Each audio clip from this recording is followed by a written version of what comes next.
Listen to me, and listen closely. I don't care who you think you are, but this is my aircraft and you will move to the back right now, or I'll have security drag you off this plane in handcuffs. Captain David Reynolds had no idea that the woman he was screaming at in the faded hoodie wasn't just another passenger trying to cause trouble. She was Elena Vance, the billionaire who had quietly purchased his airline just 3 weeks ago, and she was about to teach him a lesson that would cost him everything he'd worked 20 years to build. The rain hammered against the massive glass windows of Terminal 4 at JFK International Airport, creating a rhythmic backdrop that Elena Vance found oddly comforting. She pulled the hood of her weathered Princeton sweatshirt up over her dark hair, which was pulled back in a messy ponytail that had seen better days. To anyone walking past, she looked like a tired graduate student trying to catch a standby flight home, or maybe a young professional who'd been traveling for weeks and had given up on looking polished. Her jeans were faded at the knees, her white sneakers were scuffed from months of wear, and the canvas tote bag slung over her shoulder showed no hint of designer labels or luxury brands. There were no diamonds glittering on her fingers, no Rolex catching the fluorescent light, nothing that would signal to the world that the woman sitting quietly in Gate 12 was worth more than $3 billion. Elena preferred it this way. She had learned long ago that people's true nature revealed itself when they thought you had nothing to offer them, when they believed you were beneath their notice or concern. Today was going to be the ultimate test of that theory, because Elena Vance wasn't just another passenger boarding Meridian Air Flight 402 to London.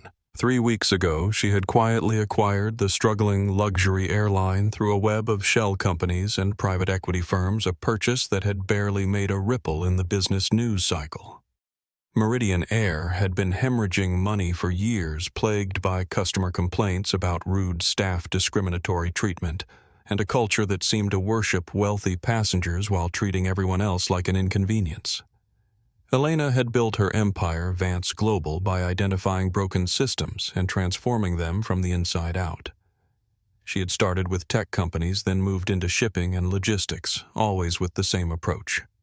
Understand the problem from the ground level, then implement solutions that actually worked for real people. But airlines were different. Airlines were where class divisions became most visible, where the difference between having money and not having money was literally built into the architecture of the experience. As she sat in the hard plastic chair watching other passengers hurry past with their rolling luggage and coffee cups, Elena's mind drifted back to a conversation she'd had with her father 25 years ago. She had been 8 years old, growing up in a cramped apartment in Detroit, where her father worked double shifts at the Ford plant just to keep food on the table. "Elena, baby," he had said one evening as they sat on their tiny balcony watching planes cross the sky on their way to Detroit Metropolitan Airport. "You see those planes up there? Someday you might fly in one of those. But I want you to remember something important. It doesn't matter if you're sitting in the front or the back in the fancy seat, or the cheap one. What matters is how you treat the person sitting next to you and how you treat the person serving you your peanuts." She had nodded solemnly, not fully understanding what he meant at the time. But years later, when she had earned her first $1 million and was flying first class for the first time, she remembered his words. The flight attendant had been dismissive to an elderly woman in economy who had asked for help with her bag. Elena had gotten up, helped the woman herself, and then quietly arranged for the flight attendant to be retrained. It was the first time she had used her wealth to create change instead of just enjoying comfort. Now, as she checked her boarding pass one more time, Elena felt that same sense of purpose. Seat 1, a first class. She had booked the premium seat, not because she needed the luxury, but because she wanted to observe how the crew treated their highest-paying customers versus everyone else. This was her laboratory, her chance to see exactly how broken Meridian Air's culture really was. Elena stood up and walked toward the gate, passing a young mother who was struggling with a stroller while trying to manage her small child and carry-on bag. The gate agent was chatting with a colleague, completely ignoring the woman's obvious need for assistance. Elena made a mental note, first observation logged.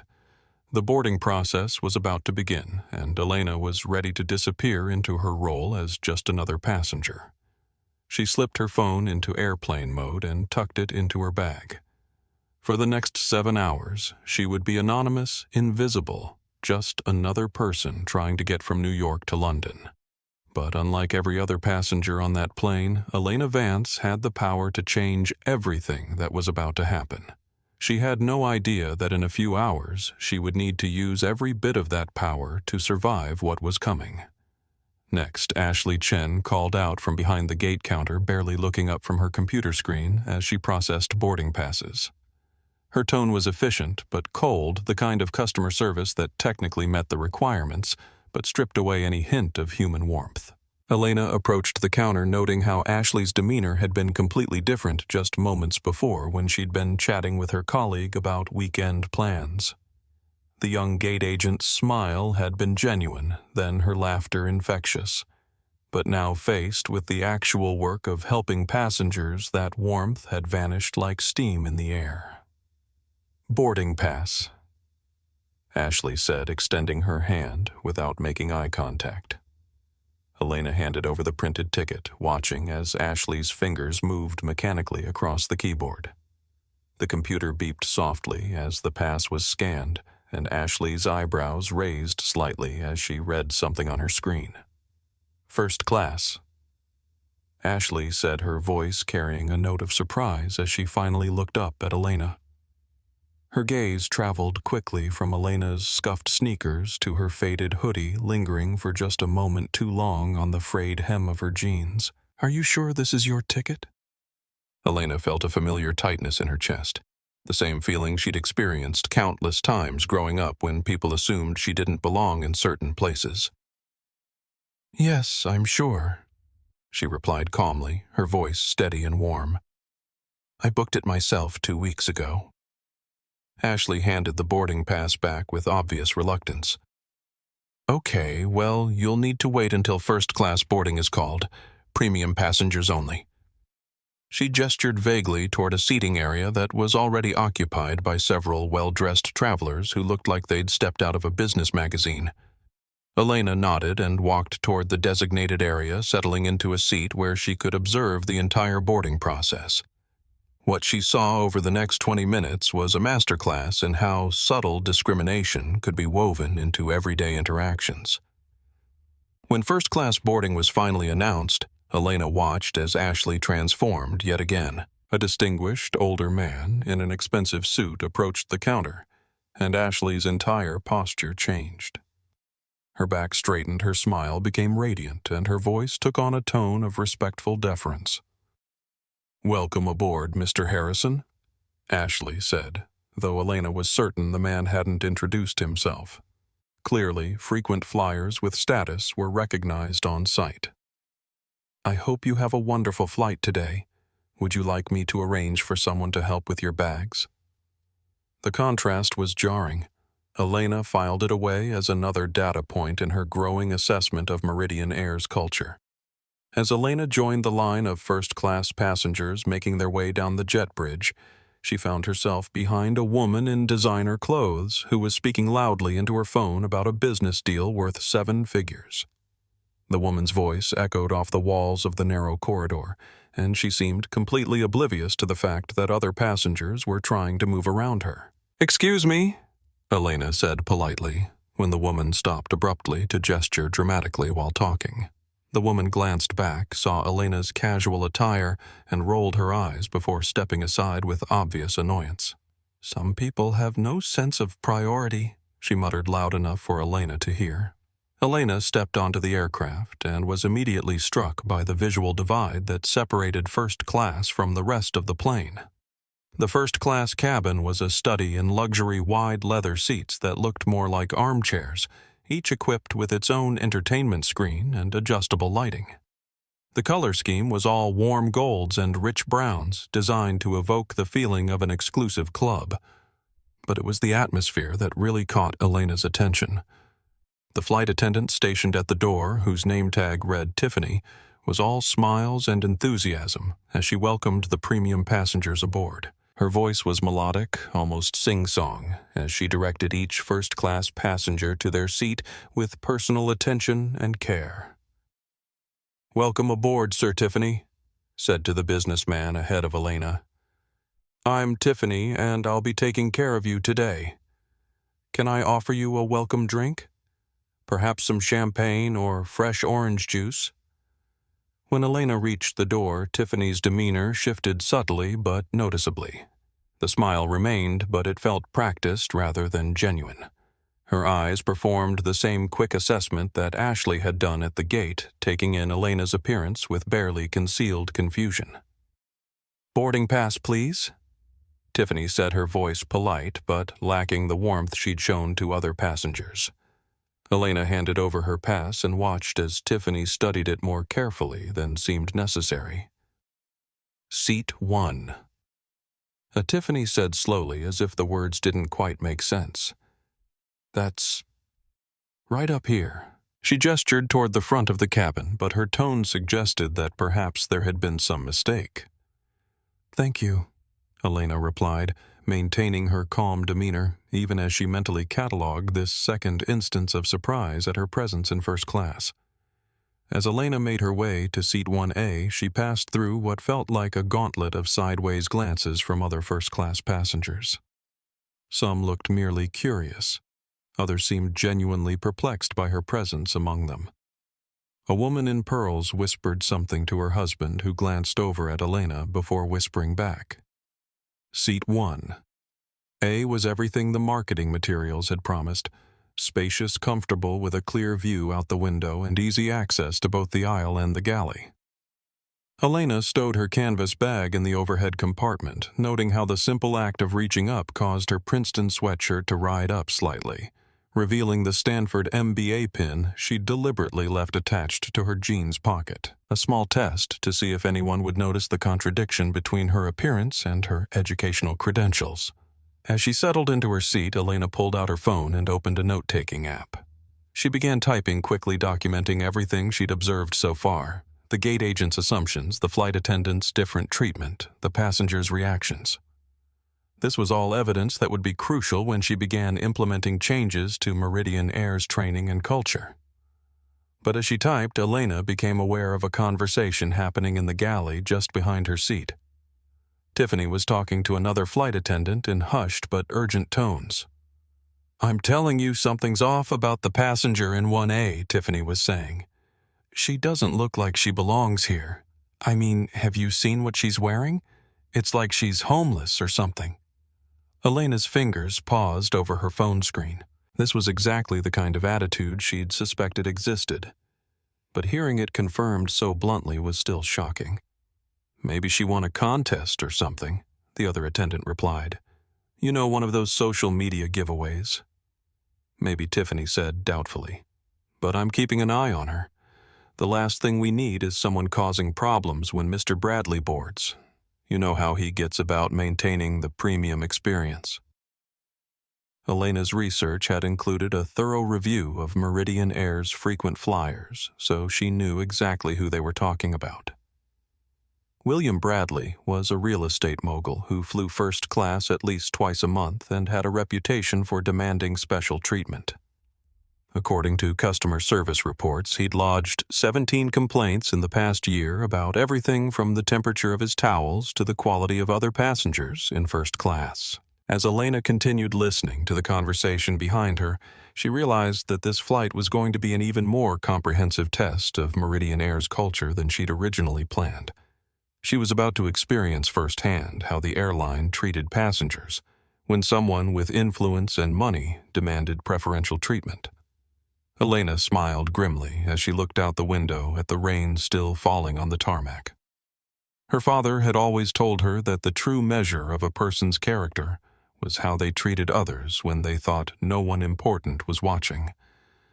Today, she was going to find out what kind of character Meridian Air really had.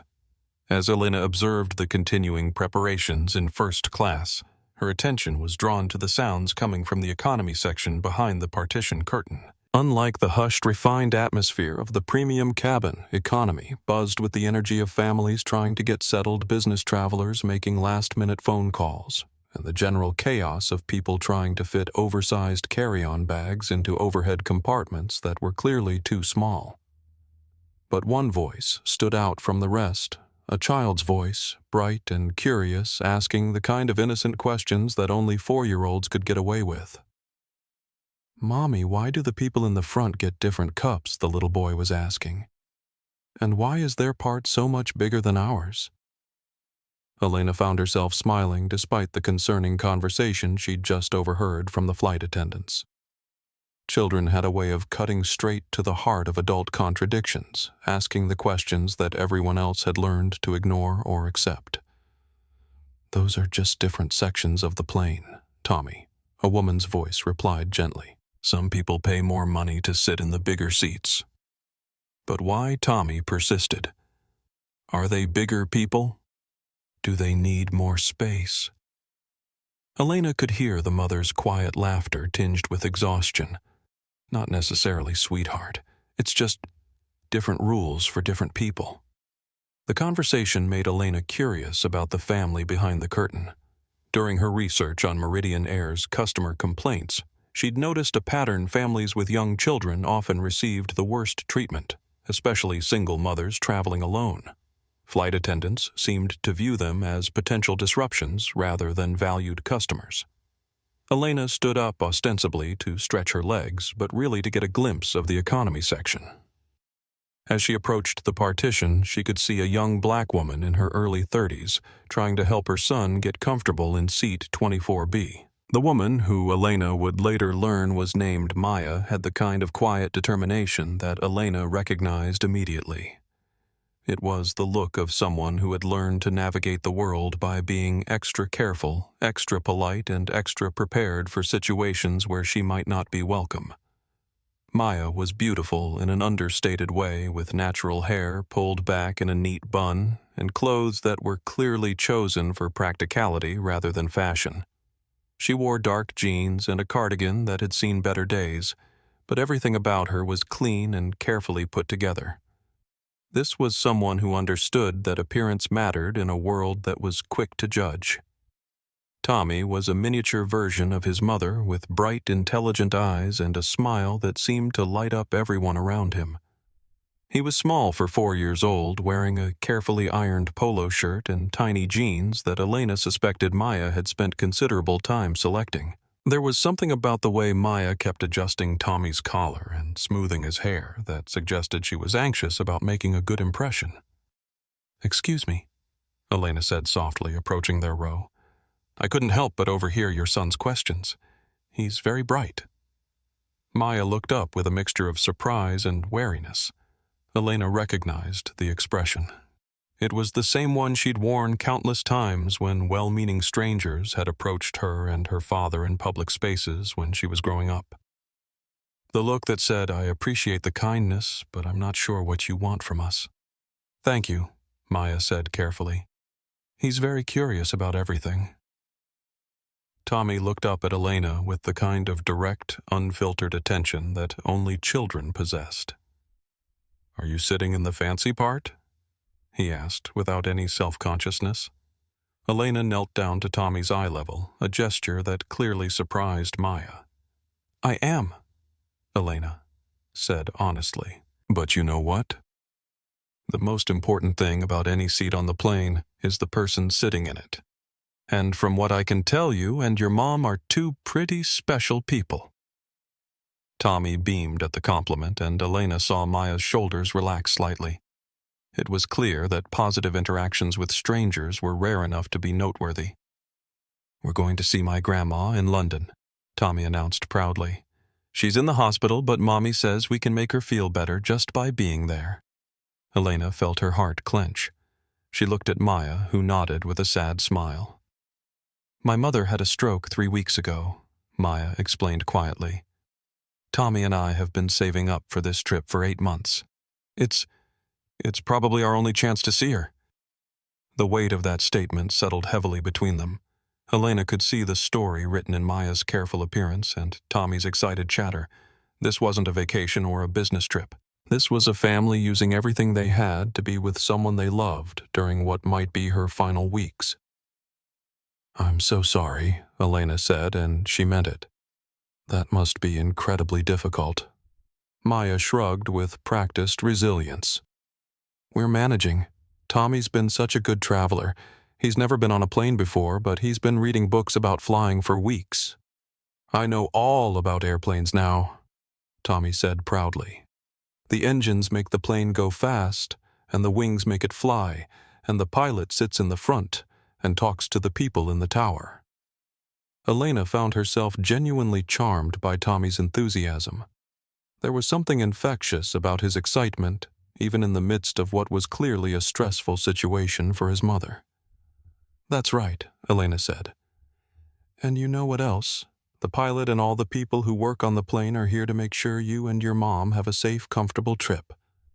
As she said the words, Elena felt a pang of irony. Based on what she'd observed so far, the Meridian air staff seemed more interested in categorizing passengers than actually serving them. But she wasn't about to shatter a 4-year-old's faith in the system, especially when that 4-year-old was dealing with more adult worries than any child should have to face.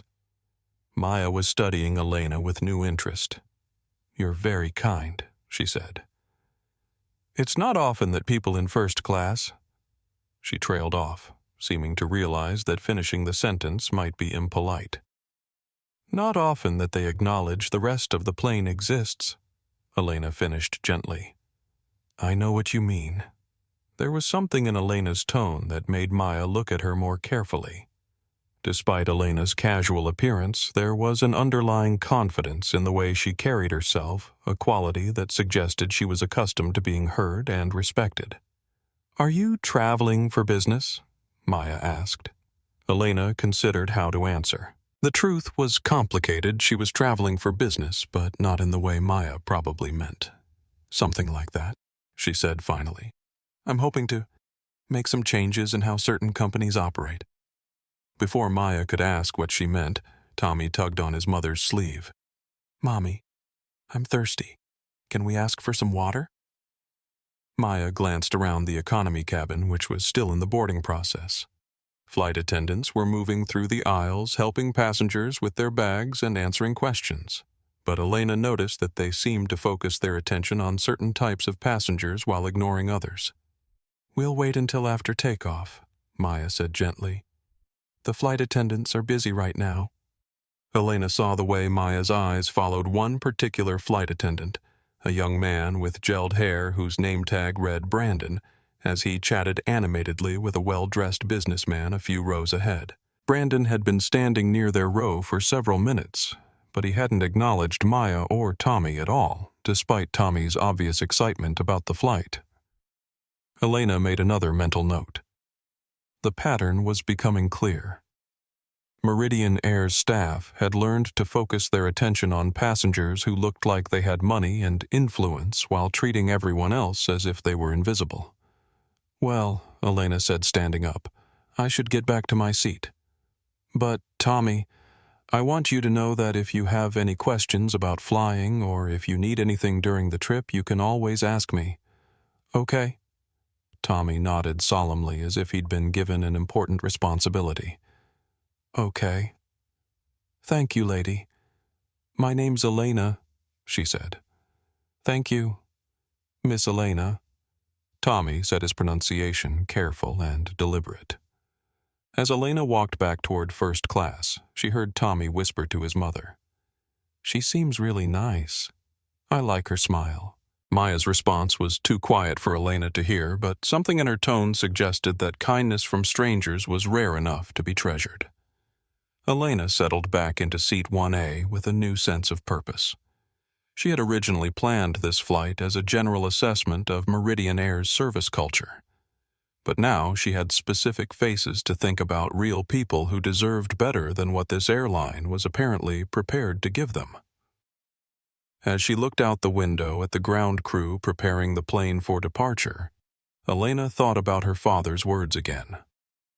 How you treat the person sitting next to you. How you treat the person serving you your peanuts. Today, she was going to find out exactly how Meridian Air treated passengers who didn't fit their profile of premium customers. And if what she suspected was true, she was going to make sure that every single person responsible for that treatment learned a lesson they would never forget. The plane was almost fully boarded now, and Elena could see that William Bradley still hadn't arrived. According to the passenger manifest she'd reviewed, he was notorious for boarding at the last possible minute, ensuring that his arrival would be noticed by as many people as possible. Elena had a feeling that Bradley's entrance was going to trigger exactly the kind of incident she'd been hoping to observe. And when it did, she would be ready. The energy in the first-class cabin shifted noticeably as Captain David Reynolds emerged from the cockpit, his uniform pressed to military precision and his shoulders carrying the kind of authority that came from 20 years of flying commercial aircraft. At 52, Reynolds had the distinguished look of a pilot from a recruitment poster, salt-and-pepper hair-piercing blue eyes, and a jawline that spoke of confidence and command. Elena watched him from her seat as he performed what appeared to be a routine check of the first-class cabin, but she could see there was nothing routine about the way he carried himself.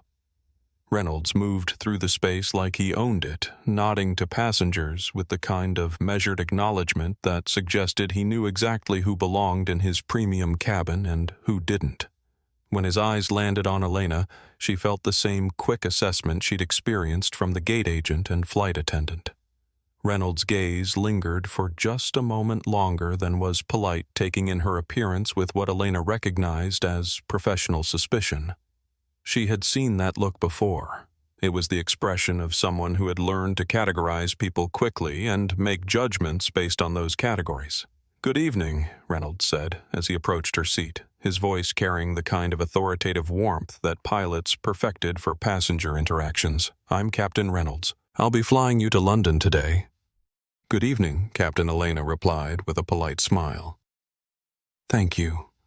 Reynolds nodded curtly and continued his circuit of the cabin, but Elena noticed that he spent considerably more time chatting with other first-class passengers, asking about their destinations and making small talk about the weather in London. With Elena, he had kept the interaction minimal and professional.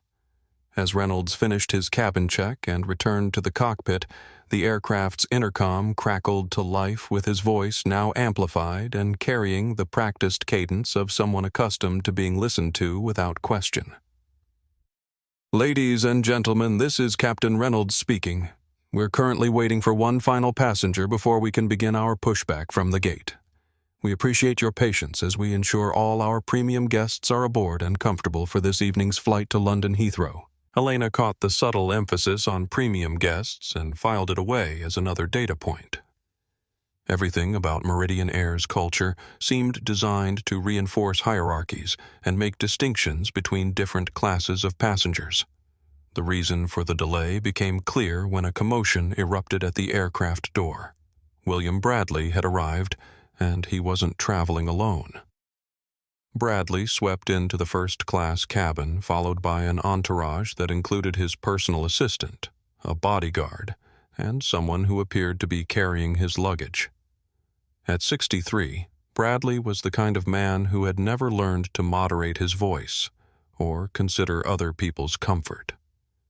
He was tall and imposing, with silver hair perfectly styled and clothes that probably cost more than most people's monthly salary. "Sorry for the delay, everyone," Bradley announced to the cabin at large, as if his fellow passengers had been personally waiting for his arrival. "Had to finish a very important phone call. 7-figure deal, you understand." Elena watched with fascination as the cabin crew's demeanor transformed completely. Tiffany appeared instantly at Bradley's side, her previous professionalism replaced by something approaching reverence. "Mr. Bradley," Tiffany said breathlessly, "welcome aboard. We're so honored to have you flying with us again.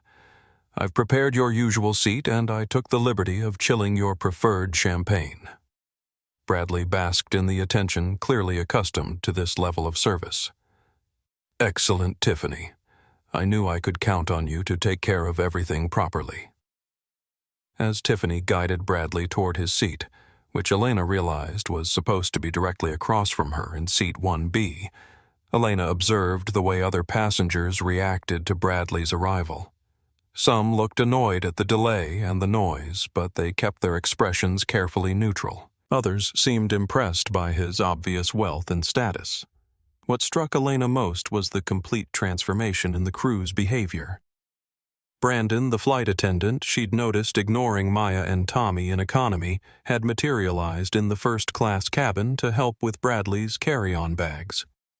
Both flight attendants were now speaking in hushed, deferential tones, asking Bradley about his preferences for dinner service and whether the cabin temperature was to his liking.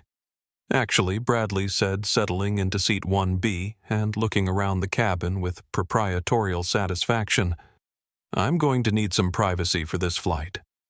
Very sensitive business calls, you understand. I hope we won't have any distractions." His eyes swept the cabin and landed on Elena. She could see him taking in her appearance, his expression shifting from casual observation to something closer to disapproval. Tiffany followed his gaze, and Elena saw understanding pass between them, a wordless communication that made Elena's stomach tighten with recognition. She had seen this dynamic before in boardrooms and country clubs and expensive restaurants where her presence had been tolerated but not welcomed. "Of course," Mr. Bradley Tiffany said smoothly. "I'll make sure everything is arranged to your complete satisfaction."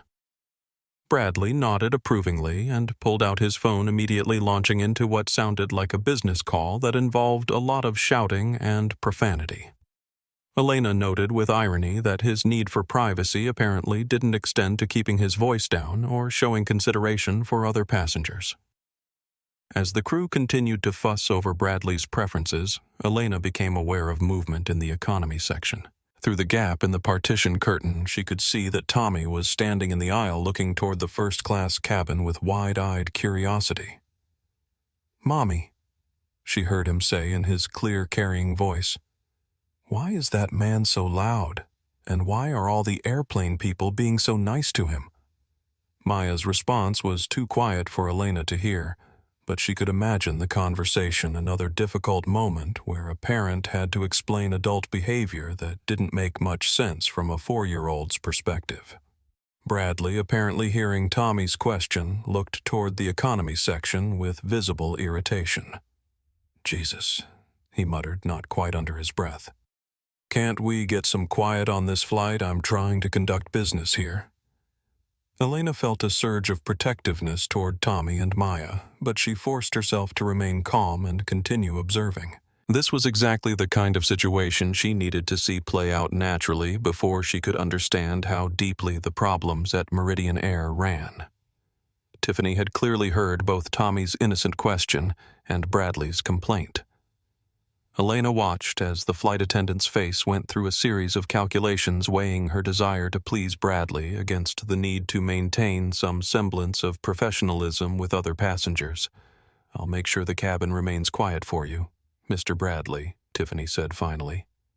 "Perhaps I should speak with the passengers in economy about keeping noise to a minimum." Elena felt her jaw clench. The idea that a 4-year-old's normal speaking voice constituted a noise problem that needed to be addressed was absurd, but she could see that Tiffany was serious about enforcing Bradley's preferences. "That would be excellent," Bradley said, returning to his phone call. "I need to be able to concentrate without interruptions." As Tiffany made her way toward the economy section, Elena made a decision. She stood up and intercepted the flight attendant near the galley. "Excuse me," Elena said quietly, "but that child in economy was just asking natural questions. There's no noise problem." Tiffany's expression shifted, and Elena could see the conflict in her eyes. On one hand, Elena was technically a first-class passenger whose opinions should matter. On the other hand, Bradley was clearly the more important customer in Tiffany's view. "I appreciate your concern," Tiffany said carefully, "but Mr. Bradley is one of our most valued customers, and we need to ensure his comfort during the flight." Elena nodded slowly, filing away yet another piece of evidence about how Meridian Air's priorities worked in practice. "I understand," she said. "Just remember that families pay for their tickets, too." As Elena returned to her seat, she caught Captain Reynolds watching the interaction from the cockpit door. Something in his expression suggested that he had heard at least part of the conversation, and Elena got the distinct impression that she had just identified herself as someone who might cause problems for his crew's preferred way of handling difficult situations. The aircraft's engines started up with a low rumble, and Elena felt the familiar sensation of the plane beginning to push back from the gate. As they taxied toward the runway, she looked out her window at the lights of JFK growing smaller in the distance. In just a few hours, she would be landing in London as Elena Vance, CEO of Vance Global and new owner of Meridian Air. But first, she was going to experience exactly what it felt like to be treated as a second-class passenger by people who thought she had no power to change anything. Elena settled back in her seat and prepared for what she suspected was going to be a very educational flight. The seatbelt sign had barely been turned off when Tiffany appeared at Elena's seat with a smile that looked as if it had been painted on. Elena could see the tension in the flight attendant's shoulders and the way her hands gripped the small clipboard she was carrying just a little too tightly. "Excuse me, Miss Tiffany," said her voice carrying a tone of apologetic professionalism that didn't quite mask an underlying edge. "I'm terribly sorry to disturb you, but we seem to have encountered a small problem with the seating arrangements." Elena looked up from the book she'd been pretending to read, maintaining an expression of polite attention even as her senses sharpened. This was it, the moment she'd been anticipating since she'd first observed the crew's reaction to Bradley's demands. "What kind of problem?" Elena asked calmly. Tiffany glanced nervously toward Bradley's seat where the man in question was still engaged in his loud phone conversation, gesturing dramatically as he discussed what sounded like a hostile takeover of some unfortunate company. When she turned back to Elena, her smile had become even more strained. "Well, it appears that there was an error in our reservation system," Tiffany said, her words coming out in a practiced rush that suggested she'd delivered this explanation before. "We have what appears to be a double booking situation with seat 1A, and unfortunately our computer shows that we have another passenger with a confirmed reservation for this same seat." Elena felt a familiar mix of anger and disappointment settle in her stomach. She had hoped that her worst suspicions about Meridian Air's culture would prove to be unfounded, but here was the evidence playing out exactly as she'd feared it would. "I see," Elena said, keeping her voice level and reasonable. "That's certainly unusual. May I ask who this other passenger is and when their reservation was made?" Tiffany's eyes darted toward Bradley again, and Elena followed her gaze. Bradley had finished his phone call and was now openly listening to their conversation, a small smile playing around the corners of his mouth as if he were enjoying a particularly entertaining show. "The other passenger is Mr. Bradley," Tiffany said, lowering her voice as if she were sharing sensitive information. "He's one of our Platinum Elite members, and his assistant called ahead to ensure he would have seat 1A for this flight. Our customer service team assured him that arrangements would be made." Elena reached into her bag and pulled out her own boarding pass, which clearly showed seat 1A printed in black and white, along with a confirmation number and timestamp that proved her reservation had been made 2 weeks earlier. "As you can see," Elena said, holding up the boarding pass, "my reservation is properly documented, and it was made well in advance of today's flight. I paid full fare for this seat, and I'm already seated. According to federal aviation regulations and your own conditions of carriage, a confirmed passenger cannot be removed from their assigned seat without just cause." Tiffany's practiced smile flickered, and Elena could see that her knowledge of airline policies had caught the flight attendant off guard. Most passengers, Elena knew, would have simply accepted the explanation and moved to wherever they were told to go. They wouldn't have known their rights or been confident enough to cite regulations. "Well, yes," Tiffany said, her voice becoming more strained. "But you see, Mr. Bradley is a very important customer, and he specifically requested this seat for privacy reasons related to his business. We have a lovely seat available in Economy Plus. It has extra legroom and complimentary beverages. I think you'd find it quite comfortable." Elena noticed that other first-class passengers had begun paying attention to the conversation, An elderly couple in row 2 was trying to appear as if they weren't listening, while a businessman across the aisle had stopped reading his financial newspaper and was watching the interaction with undisguised interest. "I'm afraid I don't understand," Elena said, maintaining her calm demeanor even as she felt her pulse beginning to quicken. "Are you saying that Meridian Air routinely removes confirmed passengers from seats they've paid for in order to accommodate last-minute requests from other passengers?" "It's not exactly removing," Tiffany said, quickly glancing around the cabin as if she were suddenly aware that their conversation was being observed. "It's more like optimizing the seating arrangement to ensure all our passengers have the best possible experience." Elena leaned back in her seat, studying Tiffany's face with the kind of attention that made people uncomfortable. In boardrooms around the world, she'd learned that silence could be a more powerful tool than argument, especially when dealing with people who were trying to justify behavior they knew was wrong. "I see," Elena said finally. "And what compensation is Meridian Air offering for this optimization?" Tiffany blinked rapidly, clearly not having expected the conversation to take this direction. "Compensation. Yes," Elena said patiently. "When airlines involuntarily downgrade passengers, federal regulations require that they offer compensation. In the case of an international flight like this one, the compensation for a downgrade from first class to economy would be substantial. Are you authorized to offer that compensation? Or should I speak with your supervisor?" From across the aisle, Elena heard Bradley make a sound that might have been amusement or frustration. When she glanced over, he was shaking his head with the kind of expression that suggested he thought she was making an unnecessary fuss over something simple. "Ma'am," Tiffany said, her professional composure beginning to crack slightly, "I really don't think this needs to become complicated. We're just asking you to be flexible so that we can accommodate a valued customer who has specific needs. I'm sure if you think about it, you'll agree that the economy plus seat would be perfectly adequate for your needs." Elena felt something cold settle in her chest. There it was, the assumption that her needs were somehow less important, less valid than Bradley's. The assumption that she should be grateful for whatever accommodation they were willing to offer, regardless of what she had actually paid for.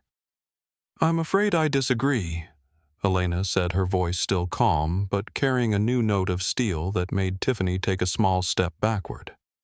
"I paid for this seat. I'm confirmed for this seat, and I'm staying in this seat.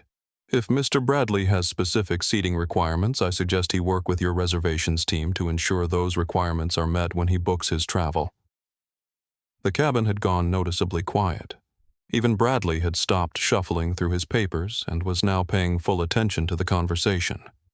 Elena could feel the weight of everyone's attention, and she knew that what happened next would set the tone for the rest of the flight. Tiffany looked toward the cockpit, clearly seeking backup. "Ma'am, please don't make this more difficult than it needs to be. I'm going to have to ask you to cooperate with crew instructions." Elena smiled, and there was something in that smile that made Tiffany's expression shift from annoyance to uncertainty. "Crew instructions," Elena repeated. "Are you ordering me to give up my confirmed seat? Because if you are, I'd like that instruction in writing along with your name and employee number so that I can include it in my complaint to the Department of Transportation." Before Tiffany could respond, Bradley stood up from his seat, his considerable height and presence filling the small space between the seat rows. When he spoke, his voice carried the kind of authority that came from a lifetime of having people do what he told them to do. "Oh, for Christ's sake," Bradley said, his voice loud enough to carry throughout the first-class cabin. "This is ridiculous. I have important business to conduct, and I specifically requested privacy and quiet. I don't have time for this situation." He looked directly at Elena, and she could see in his eyes the same calculation she'd been observing all evening, the quick assessment that determined she wasn't someone worth considering or accommodating. "Look," Miss Bradley said, his tone shifting to what he probably thought was reasonable persuasion. "I don't know what kind of deal you got on that ticket, but I'm willing to bet I've spent more money with this airline in the past year than you'll spend on travel in your entire lifetime. So why don't you just take the upgrade to Economy Plus and let the adults handle their business?" Elena felt the familiar flush of anger that came whenever someone tried to diminish her based on their assumptions about her background or worth. But she also felt something else, a cold, calculating satisfaction. Bradley was giving her exactly the kind of evidence she needed to justify the changes she was about to make to Meridian Air. "Mr. Bradley," Elena said, her voice carrying clearly through the silent cabin, "I appreciate your perspective on the situation, but I'm afraid my response is the same. I have a confirmed reservation for this seat, and I'm staying here." Bradley's face began to turn red, and Elena could see that he wasn't accustomed to having his requests denied, particularly by someone he clearly viewed as insignificant. Tiffany Bradley said, turning to the flight attendant with barely controlled irritation, "I thought you said you were going to handle this." Tiffany looked between Elena and Bradley like a tennis spectator watching a particularly intense match. Elena could see the calculation happening behind the flight attendant's eyes, how to satisfy Bradley without creating a scene that would attract more attention than it already had. Sir Tiffany said carefully, "I'm doing my best to resolve this situation, but the passenger is resistant to cooperation." Elena almost laughed at the euphemism, resistant to cooperation, as if standing up for her rights and refusing to accept discrimination was somehow unreasonable. "Then get the captain," Bradley said flatly. "I didn't pay premium prices to deal with this kind of disruption." As Tiffany hurried toward the cockpit, Elena felt a surge of anticipation mixed with dread. She had a feeling that Captain Reynolds was going to be even less willing to listen to reason than his flight attendant had been. But Elena was ready. She had spent her entire career dealing with men who thought they could intimidate her into backing down. Captain Reynolds was about to learn that Elena Vance didn't back down from anyone. The cockpit door opened with a pneumatic hiss, and Captain David Reynolds stepped into the first-class cabin with the bearing of a man accustomed to having his authority respected without question. His uniform was immaculate, every crease sharp enough to cut paper, and his captain's wings caught the overhead lights as he surveyed the situation with cool, professional assessment. Elena watched him approach and recognized the type immediately: career military background. Probably Air Force, now civilian, but still carrying himself like he was commanding a squadron rather than piloting a commercial flight. She had dealt with men like Reynolds in boardrooms across 3 continents, men who confused rank with righteousness and believed that their position gave them the right to make unilateral decisions about other people's lives. "What seems to be the problem here?" Reynolds asked, his voice carrying the kind of controlled authority that was designed to make people feel like children being questioned by a stern parent. Tiffany immediately launched into an explanation that managed to be both deferential toward Reynolds and dismissive toward Elena. "Captain, we have a passenger in seat 1A who's refusing to cooperate with our seating arrangements. Mr. Bradley specifically requested this seat for privacy reasons, and we've offered her a lovely alternative in Economy Plus, but she's being difficult." Reynolds looked at Elena for the first time, and she could see him making the same quick visual assessment that everyone else had made. His eyes took in her hoodie, her jeans, her scuffed sneakers, and she watched as his expression shifted from professional neutrality to something approaching disdain. Miss Reynolds said, his tone suggesting that he was being extraordinarily patient with an unreasonable child. "I'm Captain Reynolds, and this is my aircraft. When my crew makes a reasonable request to help accommodate our passengers, I expect that request to be honored." Elena looked up at him calmly, noting the way he had positioned himself to loom over her seat, using his height and the authority of his uniform to try to intimidate her into compliance. It was a tactic she'd seen countless times before, and it had never worked on her. "Captain Reynolds," Elena said, her voice steady and clear, "I have a confirmed reservation for seat 1A, which I booked and paid for 2 weeks ago. I'm not refusing to cooperate. I'm simply declining to give up something that belongs to me without just cause or appropriate compensation. Reynolds' eyebrows rose slightly, and Elena could see that her composed response had surprised him. Most passengers, when faced with the combined authority of a captain and flight attendant, would have backed down immediately. Her refusal to be intimidated was clearly not what he had expected. "Ma'am Reynolds," said his voice, taking on a harder edge. "Let me explain something to you. This is a commercial aircraft, and I am responsible for the safety and comfort of all passengers aboard this flight. When a situation arises that requires adjustment to seating arrangements, it is within my authority to make those adjustments as I see fit." Elena reached into her bag and pulled out a small notebook where she had been taking notes throughout the evening. Reynolds watched suspiciously as she flipped to a specific page and began reading. "Actually," Captain Elena said, looking up at him with a slight smile, "according to Part 250 of the Code of Federal Regulations, specifically Section 250.5, airlines are prohibited from denying boarding to passengers with confirmed reservations except in cases of safety, health, or security concerns.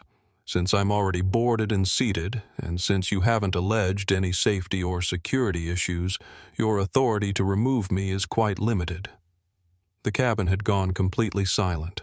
Even Bradley had stopped pretending to work and was now watching the confrontation with undisguised interest. Elena could see other passengers pulling out their phones, and she suspected that at least some of them were recording the interaction. Reynolds's face had darkened considerably, and Elena could see that her knowledge of aviation regulations had caught him off guard, just as it had Tiffany. Most passengers didn't know their rights, and most certainly didn't quote specific federal regulations from memory. "I don't know where you think you learned about aviation law," Reynolds said, his voice dropping to a dangerous level. "But let me assure you that 20 years of flying experience trumps whatever you think you read on the internet." Elena felt a surge of disappointment. She had hoped that Reynolds might be different from what she was beginning to understand was the standard Meridian Air approach to customer service, but it was becoming clear that he was exactly what she had feared, a person in a position of power who had grown comfortable using that power to enforce his personal preferences rather than following established procedures. Captain Elena said, maintaining her calm demeanor, even as she felt her pulse beginning to quicken. "I'm not questioning your flying experience. I'm simply pointing out that removing a confirmed passenger to accommodate another passenger's preferences is not a safety issue, and therefore not within your regulatory authority." Bradley chose that moment to stand up and insert himself into the conversation, his considerable bulk and expensive cologne creating an overwhelming presence in the small space between the seat rows. Captain Reynolds Bradley said, his voice carrying the tone of someone who was accustomed to having his problems solved by other people. "I specifically called ahead to request privacy for this flight. I have extremely sensitive business to conduct, and I cannot do that with distractions in the immediate vicinity." Elena noted the careful choice of words. Bradley was avoiding saying anything explicitly discriminatory, but the implication was clear: her presence was somehow disruptive simply by virtue of her existing in his vicinity. Reynolds nodded toward Bradley with obvious respect, and Elena could see the calculation happening behind his eyes. Here was a passenger who clearly had money and influence, someone who could make or break a pilot's career with a well-placed complaint to airline management. On the other hand was Elena, who, as far as Reynolds could tell, was just another coach passenger who had somehow managed to get a first-class seat and was now causing problems. "Mr." Bradley Reynolds said, with a deference that stood in stark contrast to his attitude toward Elena. "I completely understand your concerns, and I want to assure you that we're going to resolve this situation immediately." He turned back to Elena, and this time there was no pretense of professional courtesy in his demeanor. His voice carried the unmistakable tone of someone who had made a final decision and expected it to be obeyed without further discussion. "Ma'am Reynolds said you have two choices. You can accept the alternative seating arrangement that my crew has generously offered, or you can be removed from this aircraft for refusing to comply with crew instructions. The choice is yours, but I'm not going to allow you to continue disrupting this flight." Elena felt the familiar tightness in her chest that came whenever she was faced with this particular type of ultimatum. The threat that always lurked beneath the surface when people in power decided that someone like her was being too difficult, too demanding, too unwilling to accept whatever scraps they were willing to offer. She thought about her father working double shifts at the Ford plant, teaching her that dignity wasn't something that could be given or taken away by other people. She thought about every boardroom where men like Reynolds had tried to intimidate her into backing down and how it had felt each time she'd stood her ground and won. But she also thought about Maya and Tommy in economy and about all the other passengers who had probably faced the same choice and been forced to accept humiliation because they didn't have the resources to fight back. This wasn't just about her anymore. This was about the kind of airline culture that allowed this behavior to flourish unchecked. Captain Reynolds. Elena said, her voice carrying a new note of steel that made both Reynolds and Bradley take a small step backward. I'm going to give you one more opportunity to handle this situation professionally. Check your passenger manifest. Check my reservation. Check the federal regulations that govern your industry. And then ask yourself whether what you're doing right now is going to look good in the investigation that will inevitably follow. Reynolds' eyes narrowed, and Elena could see that her mention of an investigation had struck a nerve. But instead of backing down, his expression hardened into something approaching hostility. "Are you threatening me?" Reynolds asked, his voice rising slightly despite his obvious attempt to maintain control. "I'm not threatening anyone," Elena replied calmly. "I'm simply exercising my rights as a confirmed passenger who has paid for a service and expects to receive that service without discrimination." The word discrimination hung in the air like an electric charge, and Elena could see its impact on everyone in the cabin. Suddenly, what had seemed like a simple seating dispute had been reframed as something much more serious, something with legal implications that extended far beyond customer service. Reynolds looked around the cabin, clearly aware for the first time that multiple passengers were recording the interaction on their phones. Elena could see him calculating the risk of continuing to press the issue versus the risk of backing down and appearing weak in front of Bradley. Unfortunately for everyone involved, Captain David Reynolds had spent 20 years in situations where backing down was never an option, and he was about to make a decision that would change the trajectory of his entire career. Miss Reynolds paused, realizing he didn't even know Elena's name. "Vance," Elena said quietly. "Elena Vance." Ms. Vance, Reynolds continued, his voice now carrying the cold authority of someone who had moved beyond persuasion to ultimatum. "You are disrupting this flight and refusing to comply with lawful crew instructions. If you do not move to the seat my crew has offered you immediately, I will have no choice but to divert this aircraft to the nearest airport and have you removed by law enforcement." Elena felt a surge of cold satisfaction. Reynolds had just made exactly the kind of mistake she had been hoping he would make. By threatening to divert the aircraft, he had escalated the situation far beyond what any reasonable person would consider appropriate for a seating dispute. And by doing it in front of witnesses who were recording everything he had created, exactly the kind of evidence that would be impossible to deny or explain away. Captain Elena said, her voice carrying clearly through the silent cabin. "I want to make sure I understand what you're saying. You're threatening to divert an international flight with 300 passengers at a cost of hundreds of thousands of dollars because I won't give up a seat that I paid for to accommodate another passenger's personal preferences." Reynolds' jaw tightened, and Elena could see that he was beginning to realize he might have painted himself into a corner. But his pride and his commitment to supporting Bradley's demands wouldn't allow him to back down now. "If necessary." "Yes," Reynolds said grimly. "I will not tolerate passengers who think they can ignore crew authority." Elena nodded slowly as if she were carefully considering her options. In reality, she was thinking about the conversation she was going to have with Harrison Cole when they landed in London, and about the look on Reynolds' face when he discovered exactly who he had just threatened to have arrested. In that case, Captain Reynolds, Elena said. Standing up slowly, and gracefully. "I suppose I have no choice but to accept your generous alternative seating arrangement." Reynolds looked surprised by her sudden capitulation, and Elena could see that he had been preparing for more resistance. Bradley, on the other hand, looked smugly satisfied, as if the outcome had never been in doubt. "I'm glad you've decided to be reasonable," Reynolds said, his voice carrying a note of condescension that made Elena's jaw clench. Elena gathered her things slowly and deliberately, making sure that everyone in the cabin could see her calm dignity, even as she was being forced to accept an unjust situation. As she stepped into the aisle, she turned back to look at Reynolds one more time. "Captain," she said quietly, "I hope you remember this conversation when you receive your next performance review."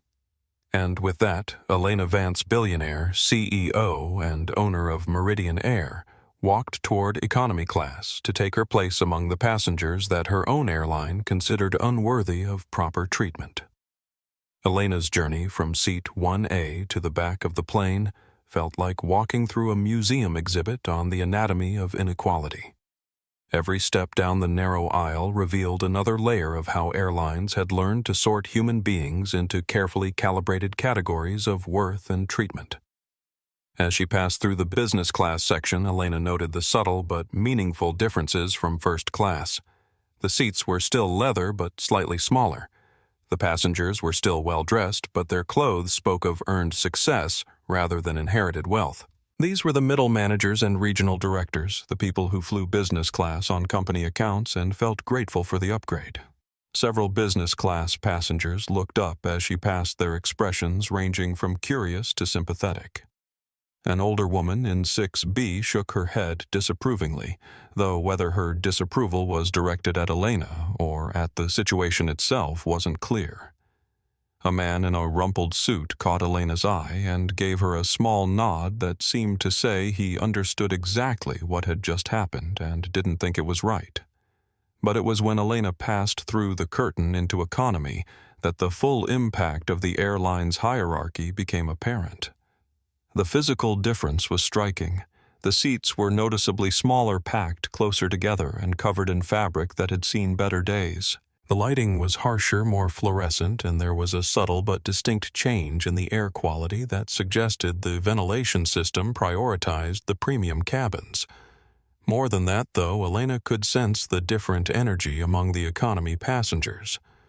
Where first and business class had maintained the hushed, controlled atmosphere of exclusive spaces, economy buzzed with the nervous energy of people who knew they were at the bottom of the airplane's social hierarchy and had learned to keep their expectations low. Elena could feel dozens of pairs of eyes following her progress down the aisle, and she knew that her transition from first class to economy hadn't gone unnoticed. Passengers who had observed airline staff treating premium customers with elaborate care were now watching to see what it meant when someone was ejected from that privileged space. As she walked, Elena caught fragments of whispered conversations. "Can you believe they made her move? I heard the guy in first class demanded her seat. That's exactly why I never trust upgrades. Poor woman. This kind of thing never happens to people who look like they belong up there." That last comment from a middle-aged black man in an aisle seat carried a weight of personal experience that Elena recognized immediately. She met his eyes briefly and saw understanding pass between them. The wordless acknowledgement of people who had learned to navigate a world that judged them before they spoke. When Elena reached row 24, she found Maya and Tommy exactly where she had left them, but the atmosphere around them had changed considerably. Tommy was no longer the excited, chattering child she had met during boarding. Instead, he was pressed close to his mother's side, his eyes wide and troubled as he watched Elena approach. "Miss Elena," Tommy said, his voice carrying a mixture of excitement and concern. "We saw you walking back here. Are you sitting with us now?" Elena felt her heart clench at the innocence in Tommy's voice. At 4 years old, he couldn't fully understand the adult dynamics that had led to her relocation, but he was clearly smart enough to sense that something unfair had happened. "Yes, sweetheart," Elena said, settling into the middle seat that had supposedly been reserved for her. It looks like I'll be your neighbor for the rest of the flight. Maya was studying Elena's face with the kind of careful attention that mothers develop when they're trying to assess whether a situation might be dangerous for their children. Elena could see questions in Maya's eyes, but also a protective wariness that suggested she had learned to be cautious about getting too involved in other people's conflicts. "Are you okay?" Maya asked quietly. Her voice pitched low enough that surrounding passengers couldn't easily overhear. Elena nodded, though she could feel her hands trembling slightly with the aftermath of adrenaline. The confrontation with Reynolds had been exactly what she had expected, but experiencing discrimination, even when you knew it was coming, was still a shock to the system. "I'm fine," Elena said, forcing a smile for Tommy's benefit. "Just had a little disagreement about seating arrangements." Tommy leaned forward with the directness that only children could manage. "The airplane man was mean to you, wasn't he?" We could hear him talking loud. Elena glanced at Maya, who nodded slightly to indicate that it was okay to answer honestly. Elena had a feeling that Tommy had already been exposed to enough unfairness in his young life that one more example wasn't going to shatter his innocence. "Sometimes grown-ups don't behave very nicely," Elena said carefully, "even when they're supposed to be taking care of other people." But why Tommy persisted. "You seem nice. You were nice to us. Why didn't they want you to sit in the fancy part?" It was such a simple question, but it cut straight to the heart of everything Elena had been observing since she'd boarded the plane. How do you explain to a 4-year-old that some people are treated as more valuable than others based on nothing more than appearance and assumptions? Before Elena could formulate an answer, the airplane's intercom crackled to life with Captain Reynolds' voice amplified throughout the cabin with the authority that came from the cockpit. "Ladies and gentlemen, this is Captain Reynolds speaking. We apologize for the slight delay, but we've resolved a minor passenger issue that was disrupting our departure preparation. I want to remind all passengers that federal aviation regulations require compliance with all crew instructions, and failure to cooperate can result in removal from the aircraft. We appreciate your patience as we work to ensure a safe and comfortable flight for all of our valued customers." Elena felt a surge of anger at the way Reynolds had characterized what had just happened.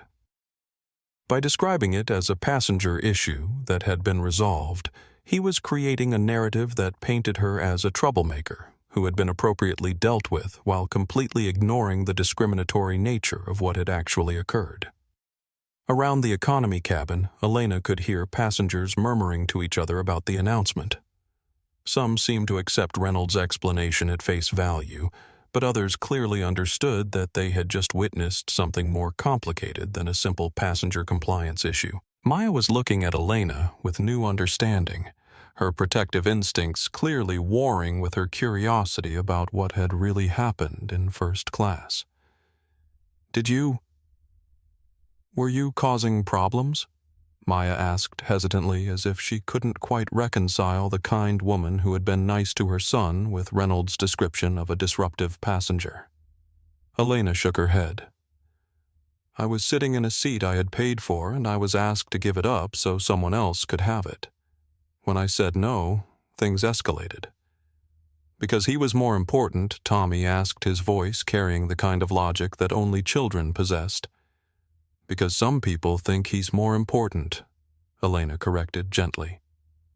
"But you know what, Tommy? The most important thing about any person isn't how much money they have or what clothes they wear. It's how they treat other people." Tommy nodded solemnly, as if Elena had just shared a piece of wisdom that he planned to remember forever. As the plane began its taxi toward the runway, Elena pulled out her phone and opened the secure messaging app she used to communicate with her executive team.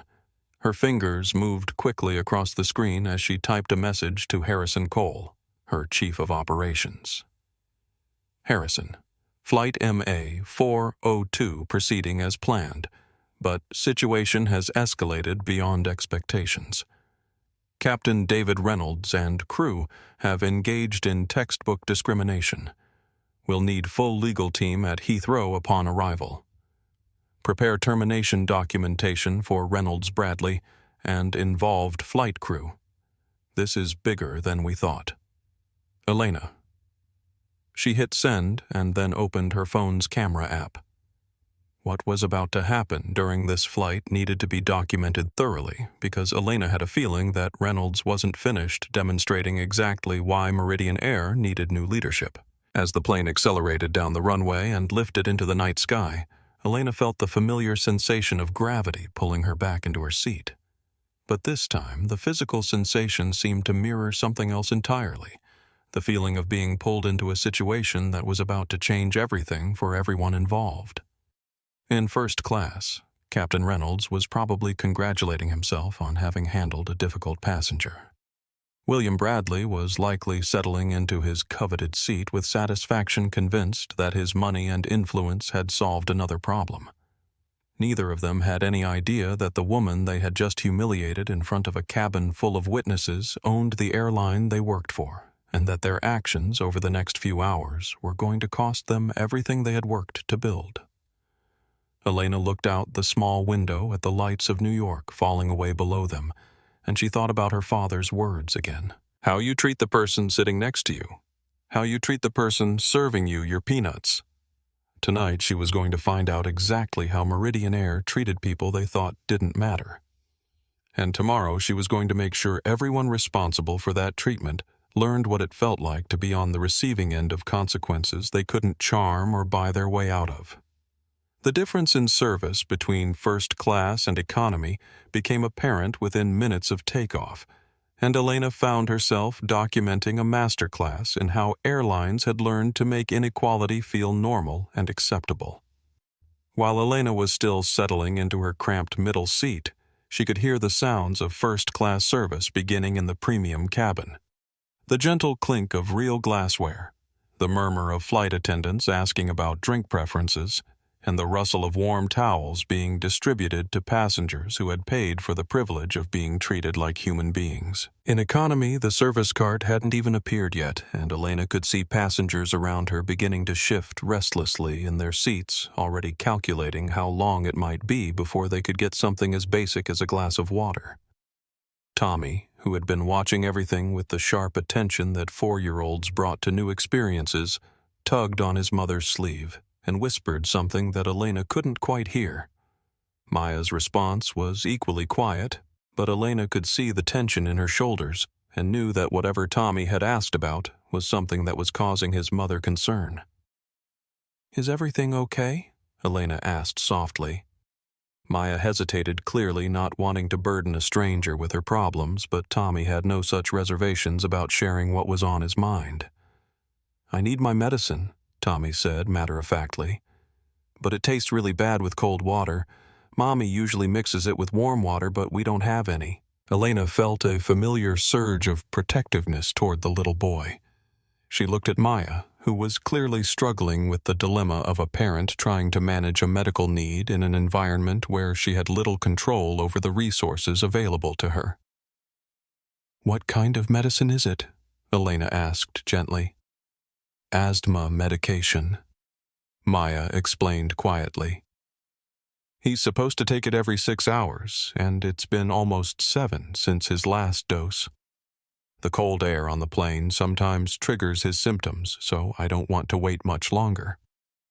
Elena could see the worry in Maya's eyes, the anxiety of a mother who was responsible for her child's health but dependent on airline staff who might or might not be willing to help.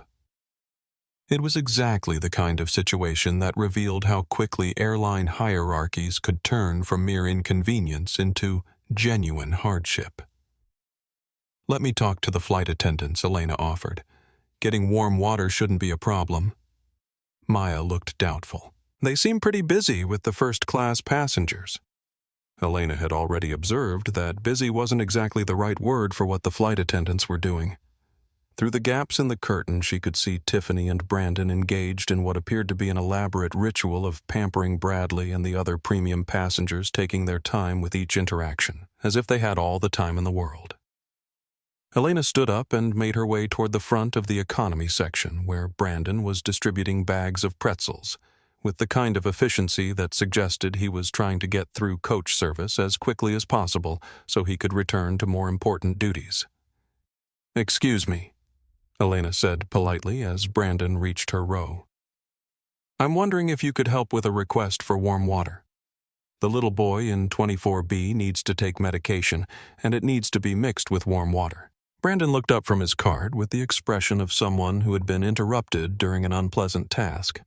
Elena could see him taking in her appearance, the same assessment she'd been receiving all evening, and making his own calculations about how much effort her request deserved. "We don't really do special requests in economy," Brandon said dismissively. "There's water in the lavatory if you need it." Elena felt her jaw tighten. "The lavatory water isn't potable, and this is for a child's medication. Surely you have warm water available in the galley." "Look," Lady Brandon said, his voice taking on the tone of someone who was tired of having his authority questioned. "We've got 300 passengers on this plane, and if we start making special accommodations for everyone who asks, we'll never get through service. There's bottled water in the cart. Take it or leave it."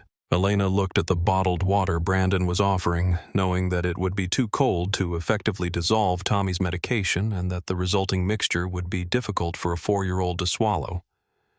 This wasn't a luxury request.